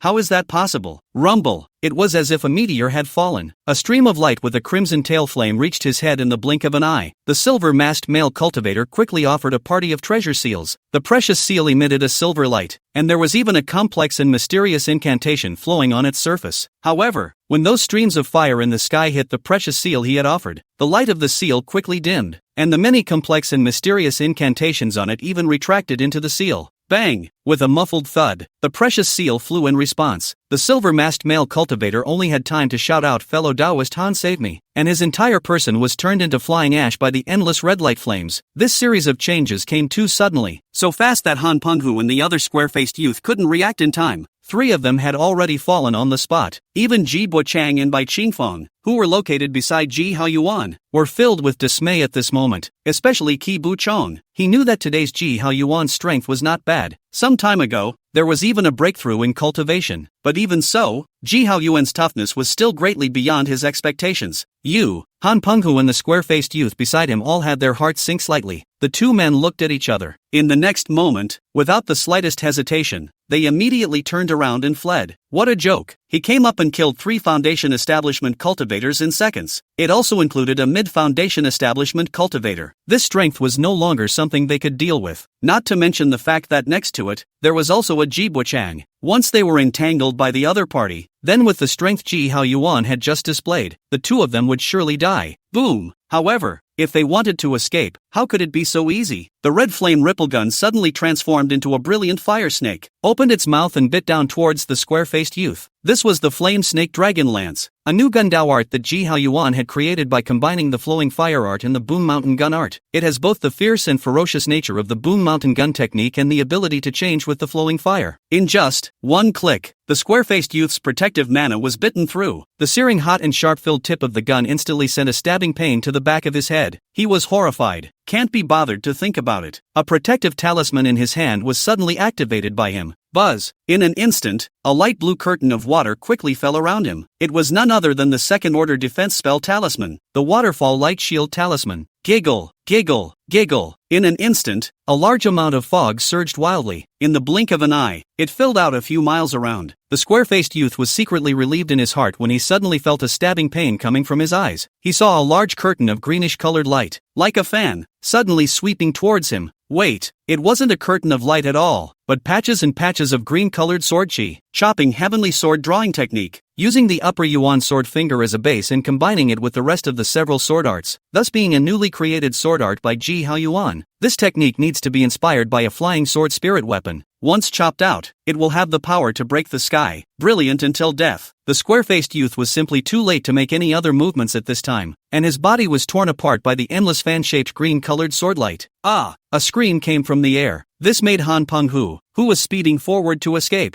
feel greatly frightened. That guy, how can he be that strong? Run away, run away. As long as I am allowed to escape back to Qixia Immortal City, then I will be safe. Han Penghu's face was almost twisted. The intense fear was so strong that he no longer had the slightest extra thought. However, it was at this moment that a reclining light with a crimson tail flame suddenly flashed in front of him, instantly revealing Ji Hao Yuan's figure. You, how can it be that fast? Han Penghu's face suddenly changed drastically. Stump! His figure subconsciously stepped back. The eyes began to continuously search around, seemingly wanting to use this to find a ray of hope. However, it was also at this moment that countless shadows of light suddenly began to flow within Ji Hao Yuan's eyes. Han Penghu, who was holding a glittering glaze-colored talisman in his hand, suddenly came into contact with Ji Hao Yuan's eyes, and his entire sea of consciousness was shaken. Countless images, either unfamiliar or familiar, began to continuously flash in his mind, so much so that his entire body just stood there dumbfounded at that moment. It was precisely the Divine Sense secret technique, the Illusory God's art from the Illusory God's Thorn. Chapter 50, Ji Family's Supreme Elders Meeting, attacking Danyang County's Han family. Brush. When Han Penghu regained his senses, he suddenly realized that his entire person, at some point, had already flown high, and in front of him, a headless corpse was plummeting downward. That, my body? Just as this thought flashed through his mind, his consciousness, then, plunged into the boundless eternal darkness. Hoi Yuan. By the time Ji Hao Yuan collected all the storage bags from Han Penghu and the others and burned all of their corpses, Ji Bo Chang had finally arrived at his side. At the moment, his face was full of awe. With the power of one man, he had killed 5 foundation builders in a row. It also included 3 middle-stage foundation establishment. This battle record, Ji Bo Chang still felt a bit unbelievable when he thought about it at this time. Let's go, old man. Ji Hao Yuan, however, did not seem to feel anything. After greeting Ji Bo Chang, he took the lead in returning in the direction of Nanning County. Sometime later, the Linglong Treasure Pavilion auction in the Qixia Immortal City was still continuing. However, Han Pengfeng, who was located in the private room, had long been fidgeting. Why hadn't his older brother returned after all this time? Logically speaking, with those people that his elder brother had secretly gathered earlier,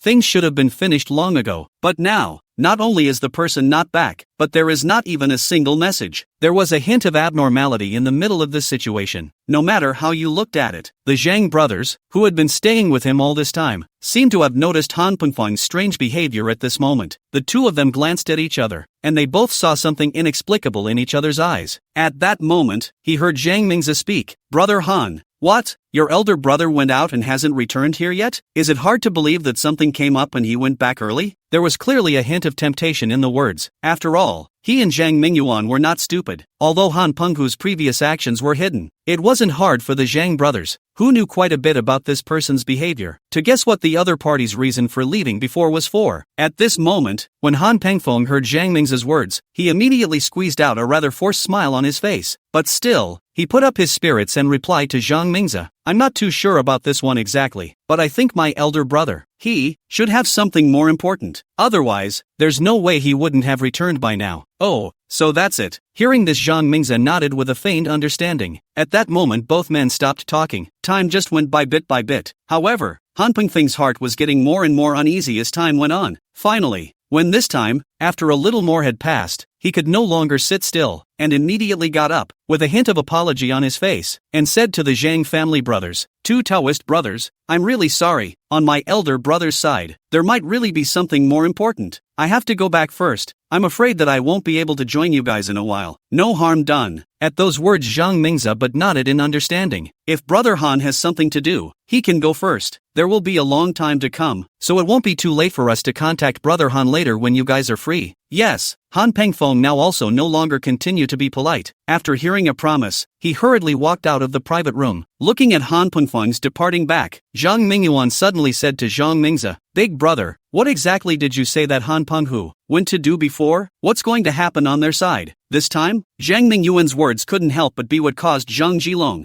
who was on the other side of the room, to cast a curious gaze as well. Seeing this, Zhang Mingzi pondered slightly before he said with a hint of deep meaning, exactly what it went for. You and I can only make a guess at this point, but judging from that Han Pingfeng's performance just now, their Han family, I'm afraid that this time, they've really encountered a lot of trouble. But in the end, this matter is not about you and me for the time being. We just have to be patient and wait to see what will happen in the end. I'm sure it shouldn't take too long for the answer to come. Sometime later, when Ji Haoyuan and Ji Bochang returned to the Ji clan, they immediately convened a meeting of elders of the highest caliber. The two were located at the head of the table. It was seen that both Ji Haoyuan and Ji Bochang were both looking serious at this moment. The crowd of Ji family elders under the field, including Ji Yunfan, saw the appearance of the two Foundation establishment ancestors, and their hearts instinctively flinched, vaguely foreseeing that they feared that something big was going to happen in the ensuing moments. And the truth was indeed not out of Ji Yunfan and the others' expectations. Then he saw the old ancestor Ji Bochang, who was located at the top of the crowd, nodding at Ji Haoyuan, who was beside him. Then he saw Ji Haoyuan raise his eyes and look at the crowd below the field, and said in a very solemn, and full of solemn killing intent tone, pass on an order from me and my old ancestor to gather all the sons and daughters of my Ji clan who are in the late stage of Qi refining and above the mid stage of Qi refining, and attack the Han clan of Danyang County in half a day's time.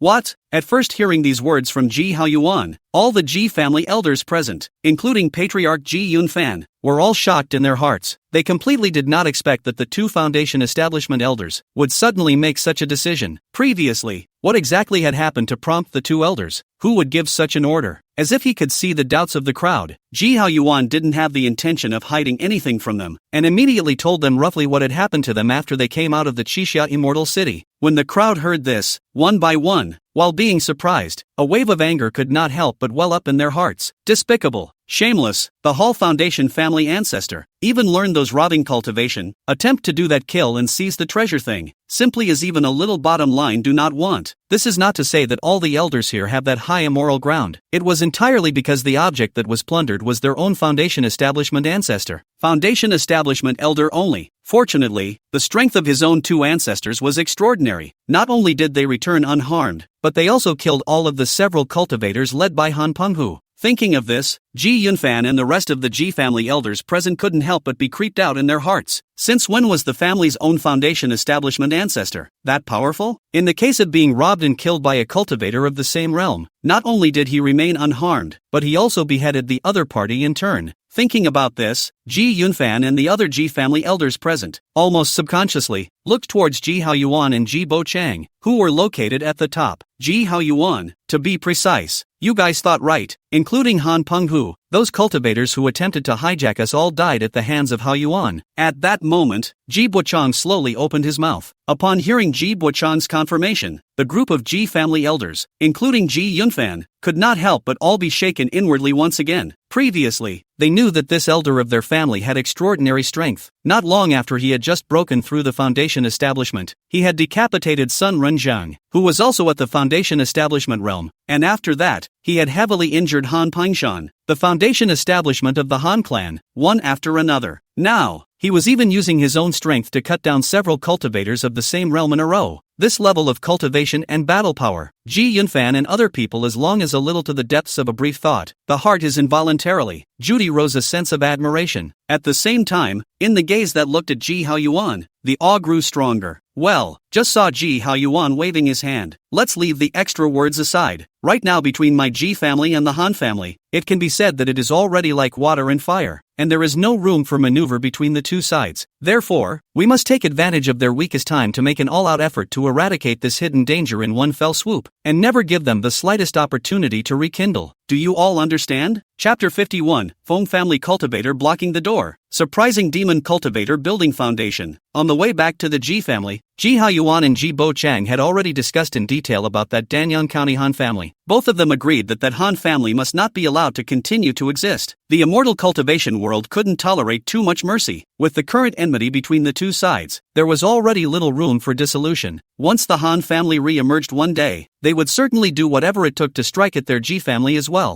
Moreover, at the current moment when a war is approaching, any opportunity to enhance one's strength must be firmly grasped. And destroying the Han family and seizing the resources that their Han family had accumulated over the centuries was precisely the best opportunity to be able to raise the overall strength of their Ji family in the shortest amount of time. For this reason, Ji Haoyuan had even gone so far as to send a message to Feng Wanqing to ask for their Feng family's help, asking them to keep a close eye on that Han Pingfeng's movements. Once that Han Pengfeng was found to have returned to the Han clan, he should be summoned at the first opportunity. And just now, he happened to receive a transmission from Feng Wanqing. Tell him that Han Pengfeng, already half a quarter of an hour ago, returned to the Cloud Cave Mountain where their Han family is located. At this moment, the crowd of Ji family elders, including Patriarch Ji Yunfan, all looked solemn when they heard Ji Haoyuan's words and answered with orders.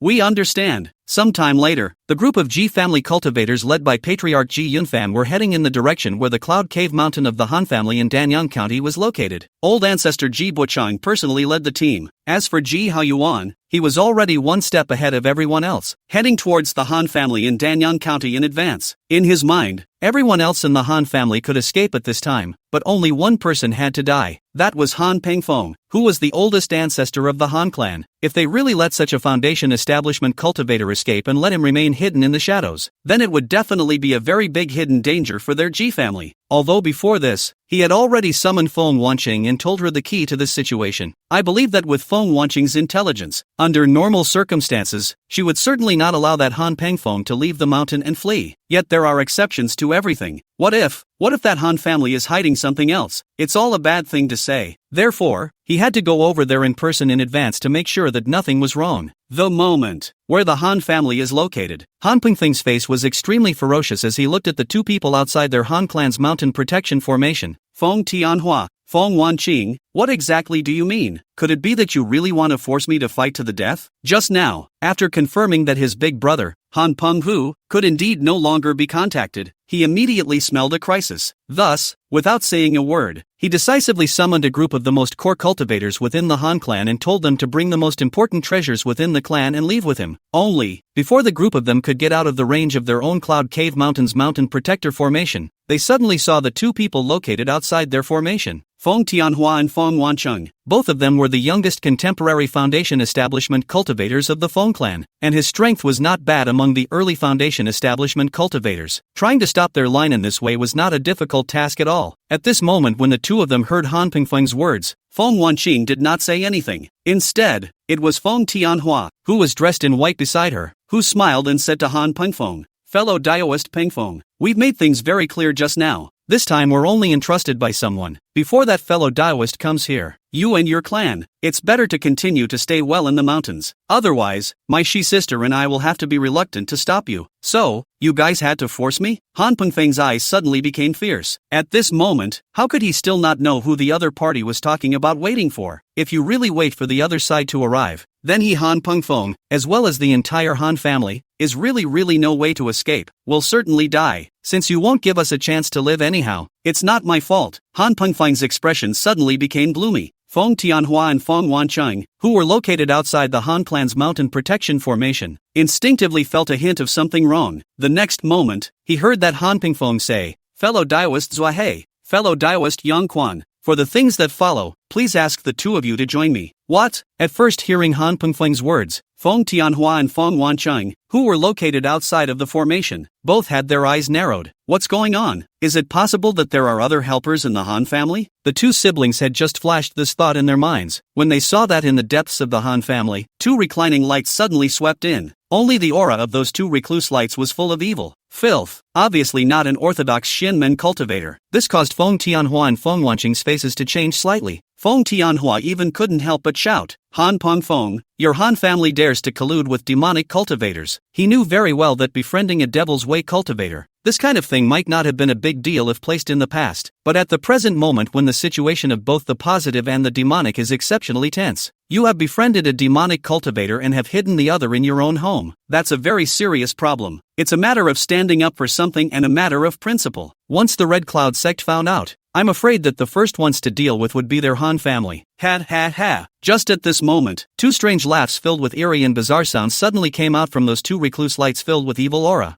fellow Daoist Han. I've long said that it's a big no-no to be indecisive when it comes to things. See, if you had let us out earlier and agreed to our demands, things wouldn't have gotten to this point. Accompanying the words, a middle-aged man dressed in a black Taoist robe with a pair of 8-character beards on his face, as well as a man with scarlet eyes and a string of skeleton necklaces around his neck, appeared in front of Feng Tianhua and Feng Wanqing's eyes. Seeing these two people who had suddenly revealed themselves, Feng Tianhua and Feng Wanqing's pupils could not help but both contract for a moment. The cultivation level of these two people was actually all middle-stage foundation establishment cultivators. Not good. In an instant, Feng Tianhua and Feng Wanqing all sensed that there was an extremely dangerous aura that was already firmly locked onto them. You two Taoist brothers. Next, please take the trouble to make a move to capture these two, and in the future, my entire Han family will be willing to look up to you two Taoist brothers. Han Pengfeng was instantly a solemn expression, arching his hand and clasping his fist, and said in a resolute tone. This was what caused Feng Tianhua and Feng Wanqing's complexion to change again. Han Pengfeng, how dare you? Humph. What responded to him, however, was precisely a cold snort. Immediately afterward, he saw the black-robed middle-aged man named Zhua He fiercely offer up a piece of black light. Buzz off! In an instant, the sound of vibration in the air was endless, only to see that in that piece of black light, layers upon layers, densely packed, like locusts, with black hard armor, 2 horns on the head, dark green eyes, and hideous mouthparts like scythes, rapidly sped towards Feng Tianhua and Feng Wanqing. Chapter 52 Spirit-Eating Demon Worm, 9 Suns Demon Infant Ring. It's the spirit-devouring demon worm. Seeing the overwhelming number of demonic insects raging towards them, Feng Tianhua and Feng Wanqing's faces immediately changed drastically. This insect is said to specialize in eating the mana of cultivators. Once stained by it, without the appropriate means of restraint, even a cultivator of the same realm might be in danger of losing his life. And most importantly, the danger they were facing at the moment was more than that, because right after that black-robed man struck out, another man with a skeleton necklace around his neck also struck out together. He was seen violently ripping off the string of skull necklaces around his neck, then tossing them forward. Buzz.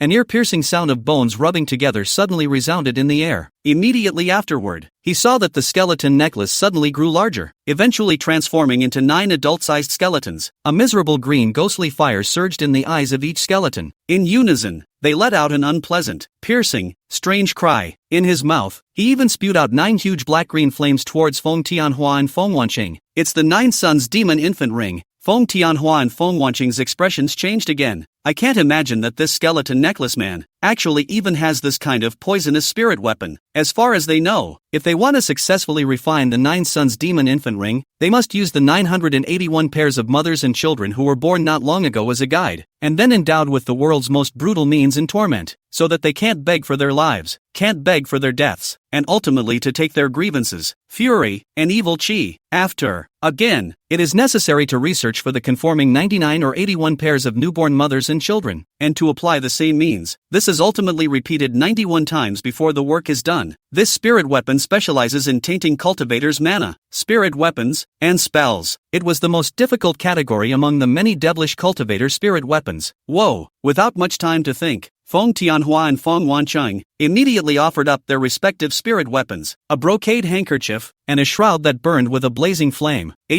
True fire glazed shield. Seeing the mouth of the shield burning with a blazing flame that Feng Tianhua had offered up, Han Pengfeng, who was located within the Grand Formation, had his eyes condensed, but soon a cold smile spread across his face. Even if you have this spirit weapon, so what? Under the spirit-devouring demon insect and the 9 Suns Demon Infant Ring, even this defensive spirit artifact shall be defiled and extinguish its spiritual light. Sure enough, the spirit weapon of the two of them had just been sacrificed not a moment ago, and the colorful light on Feng Wanqing's brocade handkerchief was rapidly dimming. Immediately after that is the true fire-glazed cover, on which was originally still burning crimson flames, actually slowly began to shift toward the miserable green. The temperature is also dropping rapidly. Vaguely, it is actually a few points of cold and bizarre meaning. Seeing this scene, Feng Tianhua and Feng Wanqing's heart sank. In such a situation, they let alone block Han Pengfeng inside their own mountain gate. Whether or not they themselves would be able to be preserved next was already a bad thing to say. Seeing that the situation of the two of them was getting more and more dangerous, just at this moment, a recluse light came speeding in the distance. People have not yet arrived. A brilliant he, like a big sun general strong breath, is to pounce on the face. It's fellow Taoist Hao Yuan coming. A hint of surprise immediately appeared on Feng Wanqing's face. Feng Tianhua also hurriedly fixed his eyes on it. At this glance, he couldn't help but be shocked in his heart. This person's aura is really strong, especially that strong might that was like a mountain. It was simply not something that the current him and Feng Wanqing could compare to. Earlier on, I had heard my little sister mention this person many times, saying that this person's strength was unfathomable and far above her. I was a bit dismissive at the time, but now it seems like I was really sitting on the fence. Boom! Feng Tianhua had just flashed those thoughts in his mind when he saw a huge fire snake with red flames burning all over its body, fiercely tearing towards the 9 Suns demon infant ring and the many spirit-devouring demon insects. Roar! In everyone's ears, it was as if they heard a hiss that shook their hearts. Immediately afterward, the spirit-devouring demon insects, which were originally capable of devouring cultivators' mana and nibbling on the spiritual light of spiritual weapons, began to fall from the air in large swathes. Before their bodies hit the ground, they all turned into charcoal in midair and crumbled into flying ash. Even the 9 Suns demon infant ring, which was capable of defiling the spiritual light of a spiritual weapon and dissolving the spiritual weapon's body, had its miserable green ghostly fire completely suppressed. Gradually, it began to go out, and was then scorched by the more violent crimson flames, emitting an unusually mournful and shrill scream. How can the black-robed man, Zhua He, as well as the skeleton necklace man, Yang Quan, all had their expressions changed drastically. They were completely unable to imagine who the person who had come here was that he could possess such an overbearing and strong power. I said, who's running amok here? So it's the 2 rats practicing magic. Brush! The firelight dispersed, and the air immediately revealed Ji Haoyuan's true form. He directly ignored the angry looks of the black-robed man, Zhua He, as well as the skeleton necklace man, Yang Quan, and instead turned his gaze and landed directly on Han Pengfeng, who was still located within the Han clan's protective spell formation, colluding with demonic cultivators and mutilating fellow disciples. Han Pengfeng, your Han family, you really are deep in hiding. With a few words, he had directly labeled Han Pengfeng, along with the entire Han family, as traitors. In the past, this kind of thing might not have been a big deal, but at a time like today, once the news spread, the Han family would surely die. Han Pengfeng was obviously well aware of this. Therefore, when he saw Ji Haoyuan, a look of 10,000 grievances immediately appeared in his eyes, but there was no hesitation in his hands. He then saw a second-order upper-grade talisman that emitted an unusually strong aura, which was directly inspired by him. Miso, an extremely crisp sound of a sword chime suddenly resounded in the air. In the next moment, Feng Tianhua and Feng Wanqing, who were located beside Ji Haoyuan, could not stop themselves from closing their eyes. It was in midair that the golden sword Qi, which was as dazzling as the sun, openly chopped straight toward Ji Haoyuan. It was none other than the top-grade sword talisman of the second rank, the golden light sword talisman. Fellow Daoist Zhua He, fellow Daoist Yang Quan, do it together and kill him. Brush! Along with Han Pengfeng's words, Zhuanhua and Yang Quan did not hesitate for a second. The two struck again. In an instant, the black light that had originally been dispersed, as well as the skeleton necklace that had retracted back into Yang Quan's hand once again swept out. Buzz off! GRRRRR. Layers upon layers of densely packed spirit-devouring demon insects, as well as the 9 Suns demon infant ring that re-emerged with large swaths of miserable green ghostly flames, once again surged with terrifying might. Feng Tianhua and Feng Wanqing only felt the mana shields on their bodies being quickly devoured. Humph! But just at that moment, Ji Haoyuan suddenly let out a cold snort from his nose. The next moment, a flame lit up in his eyes. When he raised his hand, a long spear burning with infinite flames was already shooting towards that spirit-devouring demon insect and the 9 Suns demon infant ring, tinkling of small bells. At the same time, a fan-shaped green-colored sword Qi was also at the same time, colliding fiercely with the golden sword aura that was chopping towards him. Chapter 53, Breaking the Mountain and Destroying the Clan. Rumble! A huge wave of air suddenly rose in the air. The green sword Qi and golden sword light quickly both dissolved. However, the two of them, Zhua He and Yang Quan, on the other side, didn't feel so good. The fire snake transformed by the red flame tattoo gun was terrifying to the extreme. With just one click, those spirit-devouring demon insects that Zhuanhua had sacrificed were turned into charcoal. The 9 Suns demon infant ring was similarly unable to withstand the sharpness and high temperature brought about by the red flame ripple gun. Within a few moments, the miserable green flames in those 9 huge skeletons were extinguished. Turning to an incomparably dense crimson flame rose up. There was a click. A crack stretched out in unison on the surface of the 9 gigantic skulls. At this moment, the hearts and minds of Zhuanhua and Yang Quan were all greatly shaken. Under the heavy damage of the demonic insect spiritual weapon, the two of them had also all suffered a not-so-light backlash. Buzz!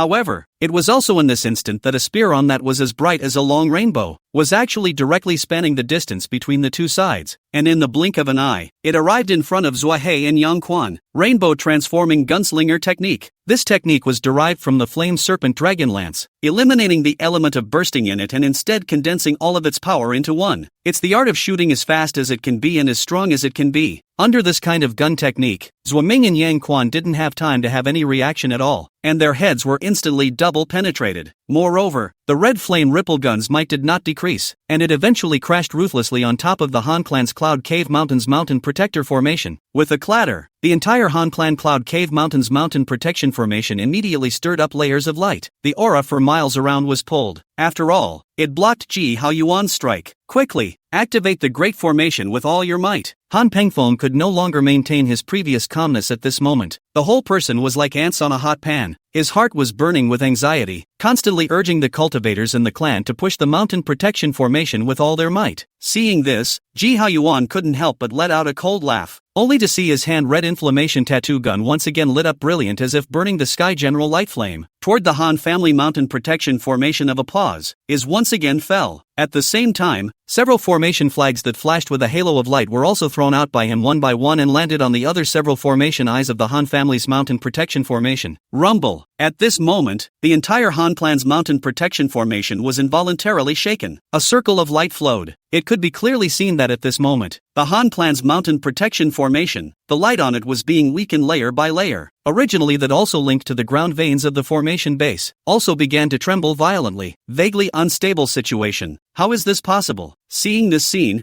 Han Pengfeng's heart instantly sank. He couldn't figure out how their Han clan's second-order mountain protection formation could have shown signs of weakness so quickly. Boom! Just then, the earth shook. Ji Haoyuan's red flame tattoo gun had certainly exploded a large mass of dazzling spiritual light at the eye of that one large formation. Immediately afterward, everyone in the room's ears heard a crisp click as if it were a glass breaking sound. This was the sound of a large formation eye breaking. No good. Han Pengfeng's expression changed drastically once again, but then before he could make any moves, the entire Cloud Cave Mountain's spiritual energy began to flow backwards, actually surging towards the direction where Ji Haoyuan had just thrown those formation flags. Whoa! Whoa! Whoa! The several array flags were infused with the spirit vein spiritual artifacts of this place, and the array texts on them immediately erupted with a light that was as bright as a star. All that could be heard was a loud boom. The halo on the Han clan's mountain protection formation collapsed in an instant, transforming into a huge torrent of aura, which then spread out rapidly in all directions. The Han family's mountain protection formation, broken. Miso. It was at the same time that an extremely clear sword sound violently resounded in everyone's ears. Immediately afterward, everyone saw that a sword on glowing with glowing green light suddenly swept past Han Pengfeng's body. Han Pengfeng just stood there dumbfounded. On his face, in his eyes, there was a look of unwillingness and disbelief. But in the next moment, his body was like that of a weathered rock, which was gently blown by the winds blowing around him and dissipated without a trace. Seeing this scene, Feng Tianhua and Feng Wancheng, who were located not far away, had expressions on their faces that could not be calmed for a long time. Just now, Ji Haoyuan not only by his own strength, decapitated 3 foundation establishment cultivators including Han Pengfeng, and with extraordinary means, he also broke the Han clan's mountain protection formation. This kind of strength, this kind of means, it was really not something they could imagine anymore. Whoosh, whoosh, whoosh. Just at the same time, a succession of air-breaking sounds suddenly came from the distance. Feng Tianhua and Feng Wanqing subconsciously turned their heads to look. Then they saw dozens of recluse lights in the air suddenly, speeding towards their side. The person at the head was clearly another foundation establishment cultivator of the Ji family, Ji Bochang. The Qi family is going to. At this moment, it was as if both of them understood the Ji family's intentions for this. In his heart, while he was surprised, he did not have any other extra thoughts. That's the way it is in the immortal cultivation world. It is not uncommon to break mountains and destroy clans. Moreover, with the enmity between the two families, there can never be any act of mercy. If this were to be their Feng family, they would inevitably make the same choice as the Ji family. What's more, there was already an enmity between the Han family and their Feng family, and in the past, they had even had many large and small conflicts. Now that the Han family was destroyed, in the end, it was still removing a major problem for their Feng family. Moreover, just now, after they had witnessed Ji Haoyuan's various strong and unimaginable means, certain thoughts that should not have been there were even more impossible to have. Fairy Feng, fellow Taoist Tianhua. Just then, Ji Haoyuan's figure appeared in front of the duo's eyes. In this case, it's also thanks to the help of the two of you, fellow Taoists, Who intercepted that Han Pengfeng for me? And only then did we not let him, as well as the entire Han family, escape. On behalf of my Ji family, I would like to express my gratitude to the two Taoists." Upon hearing this, Feng Tianhua and Feng Wanqing hurriedly waved their hands. "Fellow Taoist Hao Yuan is polite." He heard Feng Tianhua say, "That Han Pengfeng is heartless. How dare he collude with demonic cultivators? Such behavior originally deviated from the purpose of my righteous cultivators. This matter, I believe that no matter which fellow disciple comes, will make the same choice I made with my little sister." Hearing this, Ji Hao Yuan smiled faintly and did not continue with this topic. Instead, he was talking about something else. "I'm sure both of you have seen the situation at hand. I won't be able to spare the Han family this time. However, all of their clan's direct lineage, as well as a group of cultivators, must be left here. Therefore, I would like to trouble you two to guard the exit for me. But wherever there is a leakage of the Han family passing through, you two do not need to be polite. You can solve it on the spot. I wonder if it is convenient for you too." Hearing this request from Ji Hao Yuan, Feng Tianhua and Feng Wanqing immediately exchanged a glance, and then they saw Feng Wanqing say with a hint of a smile on her face, "Sure, there's no need to worry about that.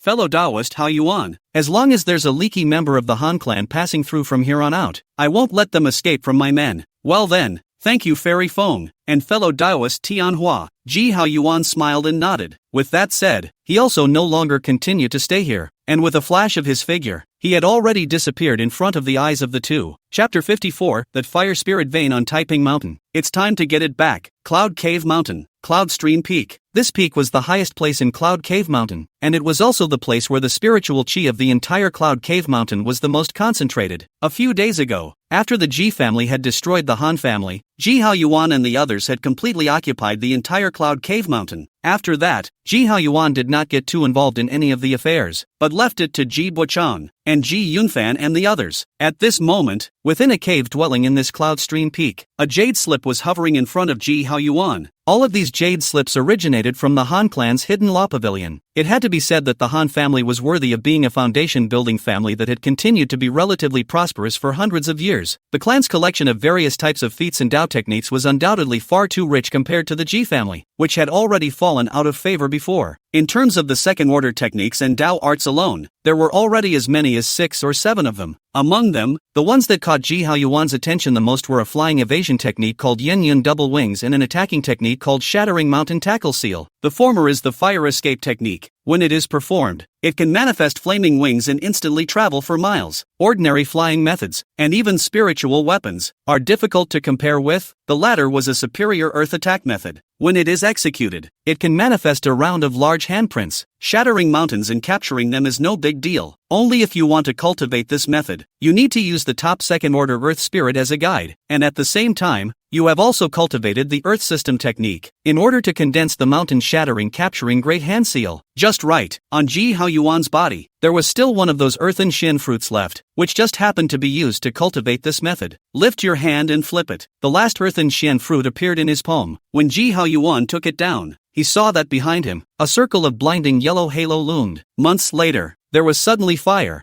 thunder, and a yellow halo surrounding Ji Hao Yuan's body, and as his mind moved, a pair of flame wings that were several feet long appeared on his back. Immediately after, it was in the circle of yellow halo. Out of thin air suddenly rose a huge palm. The giant palm had a clear texture, as if it were a living thing. Simply standing there gave off an indescribably oppressive aura. Tear. It was also at this moment that red-colored lightning suddenly swam in the void. A terrifying aura filled the air. Crackle. It was seen that there were wisps of red-colored thunder shining from the pores all around Ji Hao Yuan's body. It was precisely that second-order lightning technique, the red sky heavenly thunder. After this retreat, Ji Hao Yuan was already thoroughly mastering the 3 new spells. The strength was several times greater than before. Buzz. It was also at this time that the door to the cave he was in opened up. When Ji Hao Yuan came outside, he saw that Ji Buchan was already waiting outside. "Well, Hao Yuan, is the cultivation still going well?" Ji Hao Yuan nodded with a smile. "Well, everything's going well so far." "That's good." Ji Buchang smiled and handed a jade book to Ji Hao Yuan. "This is our period of time. Sorted out about the Han family all the resources of the roster. All have been categorized and summarized. You look at, there is nothing in it, is what you use to get a resource roster?" Ji Hao Yuan couldn't help but be a little curious as he took it and then flipped through it. In this prediction, not only did it summarize all of the Han family's cultivation resources, but it also stated a list of industries that the Han family currently owned. In total, there were 3 marketplaces, 2 spirit mines, and a number of stores occupied in various places. Among them, there was the tie-in spirit copper mine that he had guessed at first. This mineral deposit is held jointly by that Han family and the foreign robber cultivators, only now it's all in favor of the G family. Sure, of all these resources, the most valuable and strategic was this cloud cave mountain under their feet. It had a complete second-order medium-grade spirit vein on it. The concentration of spiritual chi was even higher than their G family's Chinyang mountain. And apart from the second-order mid-grade spirit vein on this cloud cave mountain, it was a second-order lower-grade spirit plant called the fire pear tree, which could also be called a second-order spirit root. Every 30 years, this tree would bear 7 second-order flowing flame pear fruits. This fruit could help cultivators boost their fire attribute mana for about 5 years. Only each cultivator, at most, could only take 3 of these flowing flame pear fruits. After 3 of them, even if you take this fruit again, it will no longer have any effect. Moreover, the greatest function of this spiritual plant is more than that. It could help a fire spirit vein of the top grade of the first rank to slowly rise to the second rank. It is a strategic level resource that also has considerable value. At this moment, Ji Haoyuan handed the prediction back to Ji Bo Chang and asked for some resources from it that he could still use at the moment. Then only then did he look at Ji Bo Chang again and thoughtfully said, "Old Ancestor, in my opinion, it's almost time for that first-order top-grade fire spirit vein on Taiping Mountain. It's time to find a way to get it back."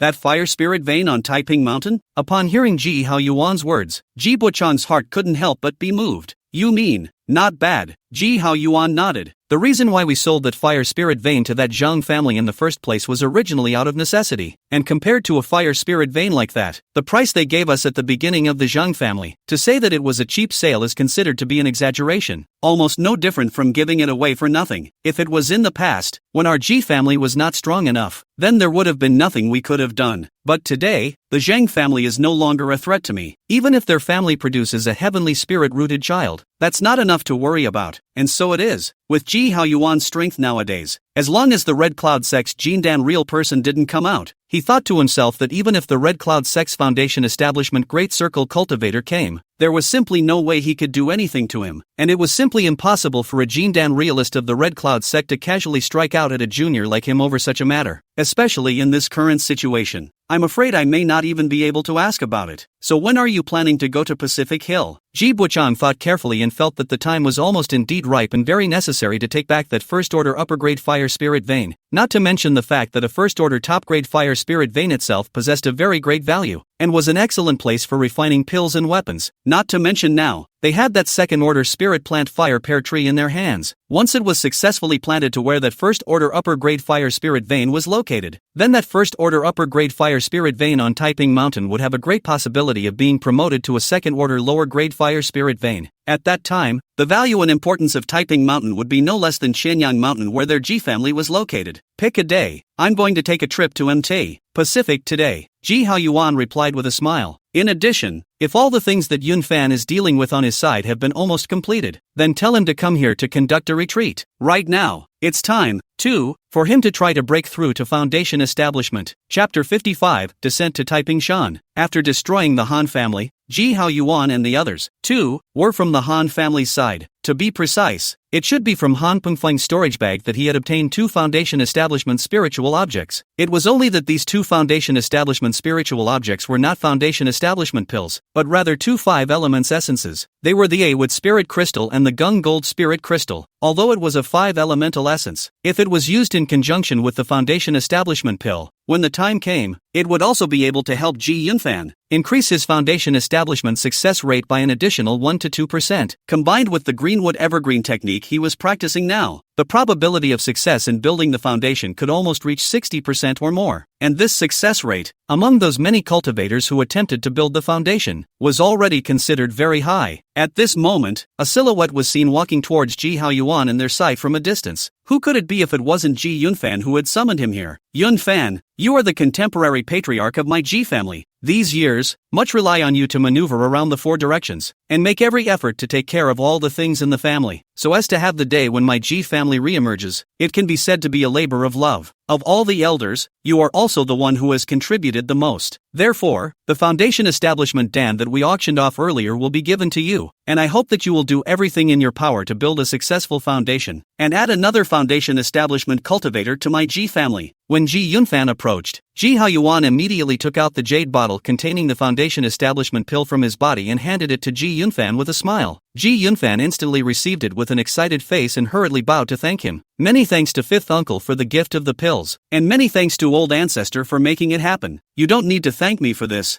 auction. If it wasn't for your fifth uncle's decisiveness, I'm afraid that this Foundation Establishment pill wouldn't have landed on our Ji family's head. Kabuchin smiled and waved his hand. Between the words, it was not without quite a bit of emotion as well. Indeed, in that day's auction, after their Ji family had won that first foundation building Dan, each of the subsequent several foundation building Dawn hadn't cost less than 30,000 spirit stones. The last one of them even reached a sky-high price of 40,000 spirit stones. Now that he thought about it, Ji Haoyuan's move in the first place was really prescient. At that moment, he saw Ji Haoyuan's hand once again appearing a jade box, smilingly handing it to Ji Yunfan in front of him. Yunfan, your foundation building this time can be a matter of great importance. Therefore, after discussing with my old ancestor, I have decided to help you again. This armor and wood spirit crystal attributed to the essence of the 5 elements should be able to increase your probability of success in foundation building by at least 1.5%, so you can use it in conjunction with the Foundation Establishment pill at that time. 5 elements essence, a wood spirit crystal? Seeing what Ji Haoyuan took out once again, Ji Yunfan's heart just shook. He was truly surprised that after following that Foundation Establishment pill, Ji Haoyuan would even give him another Foundation Establishment spirit item. For a while, Ji Yunfan's mood couldn't help but be a little surcharged as well. With the help of these 2 Foundation Establishment spiritual objects, combined with the Greenwood Evergreen technique that he was now practicing, Ji Yunfan had never felt that he was that close to that dreamed of Foundation Establishment realm. At that moment, he couldn't help but once again pay deep obeisance towards the Ji Haoyuan duo. Thank you, fifth uncle, old ancestor, for making it possible. Yunfan will not let you down. Well, it's good to have that confidence. Ji Haoyuan and Ji Bochang both smiled and nodded. Following that, you can close your mind here to make a breakthrough. Old ancestor will stay here to protect you, and if there's anything you need, feel free to speak with old ancestor as well. Ji Haoyuan gave a final exhortation. Instead, Ji Yunfan was slightly surprised. You're going out, Uncle 5? Aha.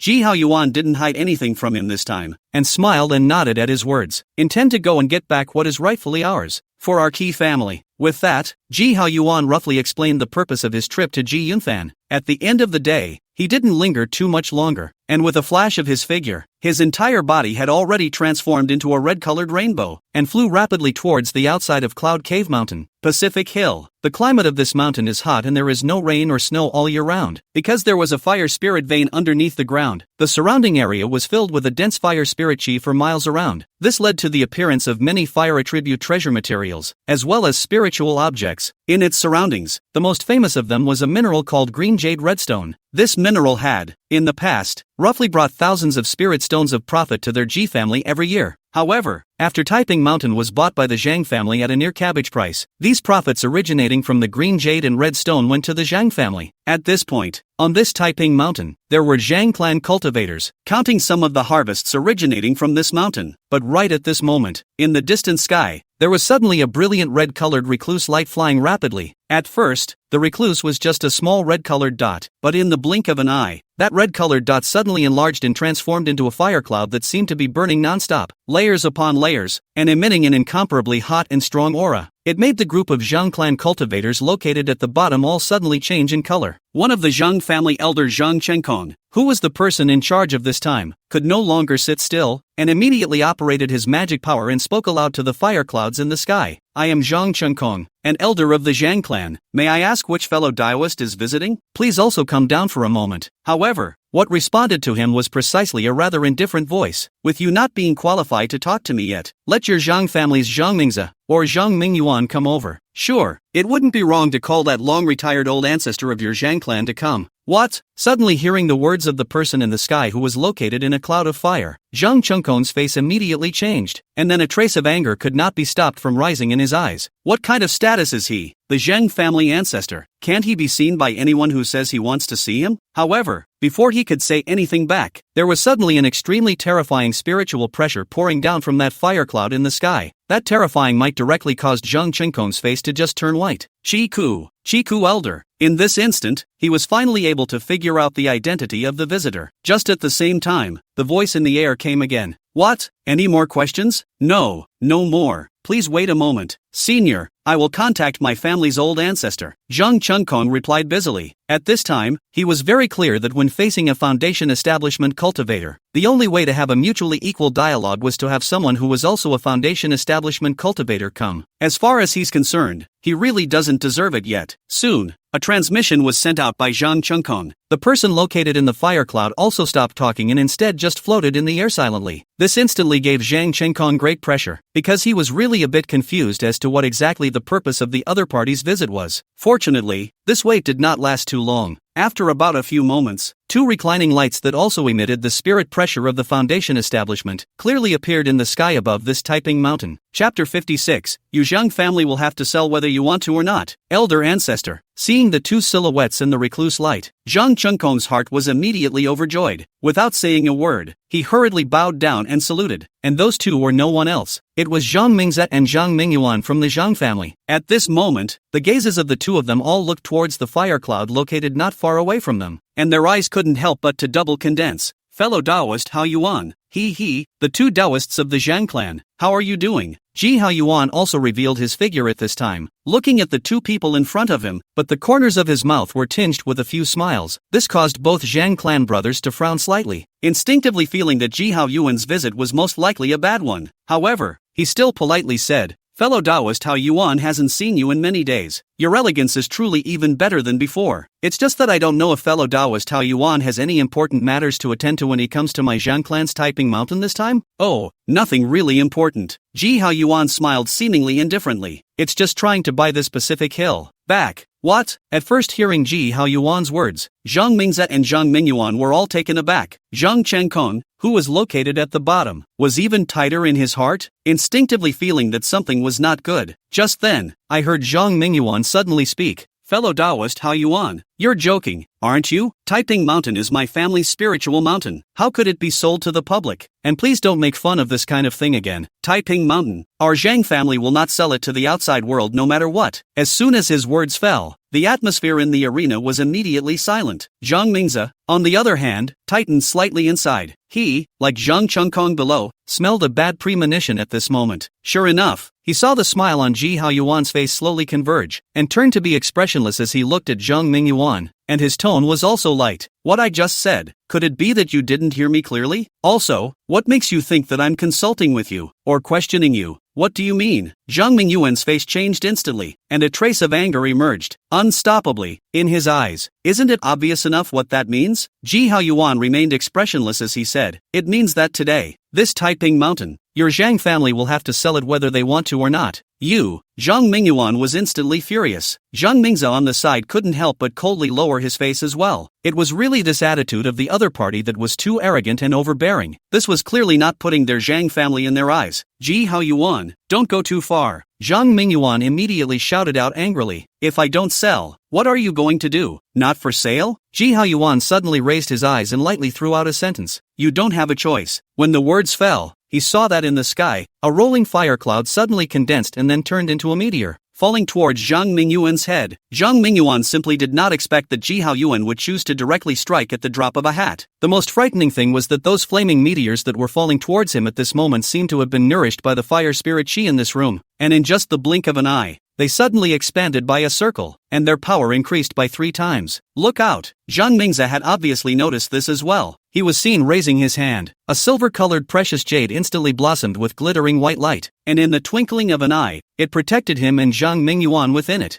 Boom boom boom. At the same time, those flaming meteors crashed into the curtain of light emanating from that silver-colored precious jade. In an instant, the silver-colored precious jade trembled violently. Zhang Mingze and Zhang Mingyuan only heard a click in their ears. Immediately afterward, they were shocked to see that the circle of protective light curtains located around them was actually like a bubble, shattering away in the twinkling of an eye. Boom! The air suddenly lit up with extreme blue blade light. But soon, that blue blade light was like melting ice and snow, disappearing without a trace in an instant. Just at the same time, 2 streaks of skyward smoke suddenly rose from below. Wisps of black smoke lingered. When Zhang Chengkong and the other Zhang family cultivators here looked, they were shocked to see that Zhang Mingyuan and Zhang Mingze, whom they regarded as the pillars of the family, were all covered in charcoal and tattered clothes at the moment, and their breaths were even more withered. How is this possible? Zhang Chengkong and the rest of the group were a bit incredulous. Brush. It was at this moment that Ji Haoyuan's figure appeared in front of the two Zhang family brothers. However, he was seen to be indifferent, looking at the two in a condescending manner. Now, this Taiping mountain, can you Zhang family sell it? You have bullied people too much. Zhang Mingyuan spoke in a hateful voice. Ji Haoyuan, however, ignored him and instead turned his gaze to Zhang Mingze on the other side. Fellow Daoist Mingze, what do you think? Zhang Mingze was silent. Obviously, he was also very unwilling in his heart regarding Ji Haoyuan's move. At the end of the day, it's still not a bad value for this peaceful hill. In addition to the first-order top-grade fire spirit vein that it possessed, the output of various minerals and spiritual objects in this place alone could bring a large amount of spirit stones to their Zhang family every year. That's the main reason they're all so slow to let go. Seeing this, Ji Haoyuan's eyes finally narrowed deeply, and his voice suddenly took on a hint of moroseness. Do you think that because your family has produced a heavenly spirit root who is worshipped under a Jindan realist, I wouldn't dare to do anything to your Zhang family? Or, do you guys think that I wouldn't really dare to kill you? When he said the last sentence, two crimson flames were already burning in Ji Haoyuan's eyes. The red flame ripple gun, which he had already promoted to a second-order upper-grade spiritual artifact, was even suddenly suspended in mid-air. The gun was gulping and the killing intent was awe-inspiring. This time, the faces of the two Zhang family brothers finally changed completely, because they had clearly sensed that the killing intent radiating from Ji Haoyuan's body at this moment was by no means joking with them. He, who was truly moved to kill, this guy, really dared to lay a hand on them. For no reason, a cold sweat broke out on both of their backs. Fortunately, it was also at this moment that Asai suddenly appeared in the middle of the field. Immediately afterward, he saw an old man with white hair and beard and a rather old face appear in the middle of several people, viewing the aura emanating from his body. This, in fact, was also a late-stage Foundation establishment cultivator. Only this person's body was heavy with twilight, so he thought that he should already not have much longevity left. Uncle, seeing the old man in front of them, the two brothers, Zhang Mingyuan and Zhang Mingze, were all taken aback. Obviously they did not expect, no matter what, that the last Foundation establishment cultivator of their Zhang family, who was always in seclusion, that is, the old man in front of them, would have appeared here. The old man's name was Zhang Xingde, and he was the Zhang family's current oldest and also the one with the highest cultivation level. Only this time, he did not pay any attention to the greetings of the two Zhang family brothers, but instead, he looked directly at Ji Haoyuan, with a hint of apology on his face. This Taoist friend of the Ji clan, what you just said,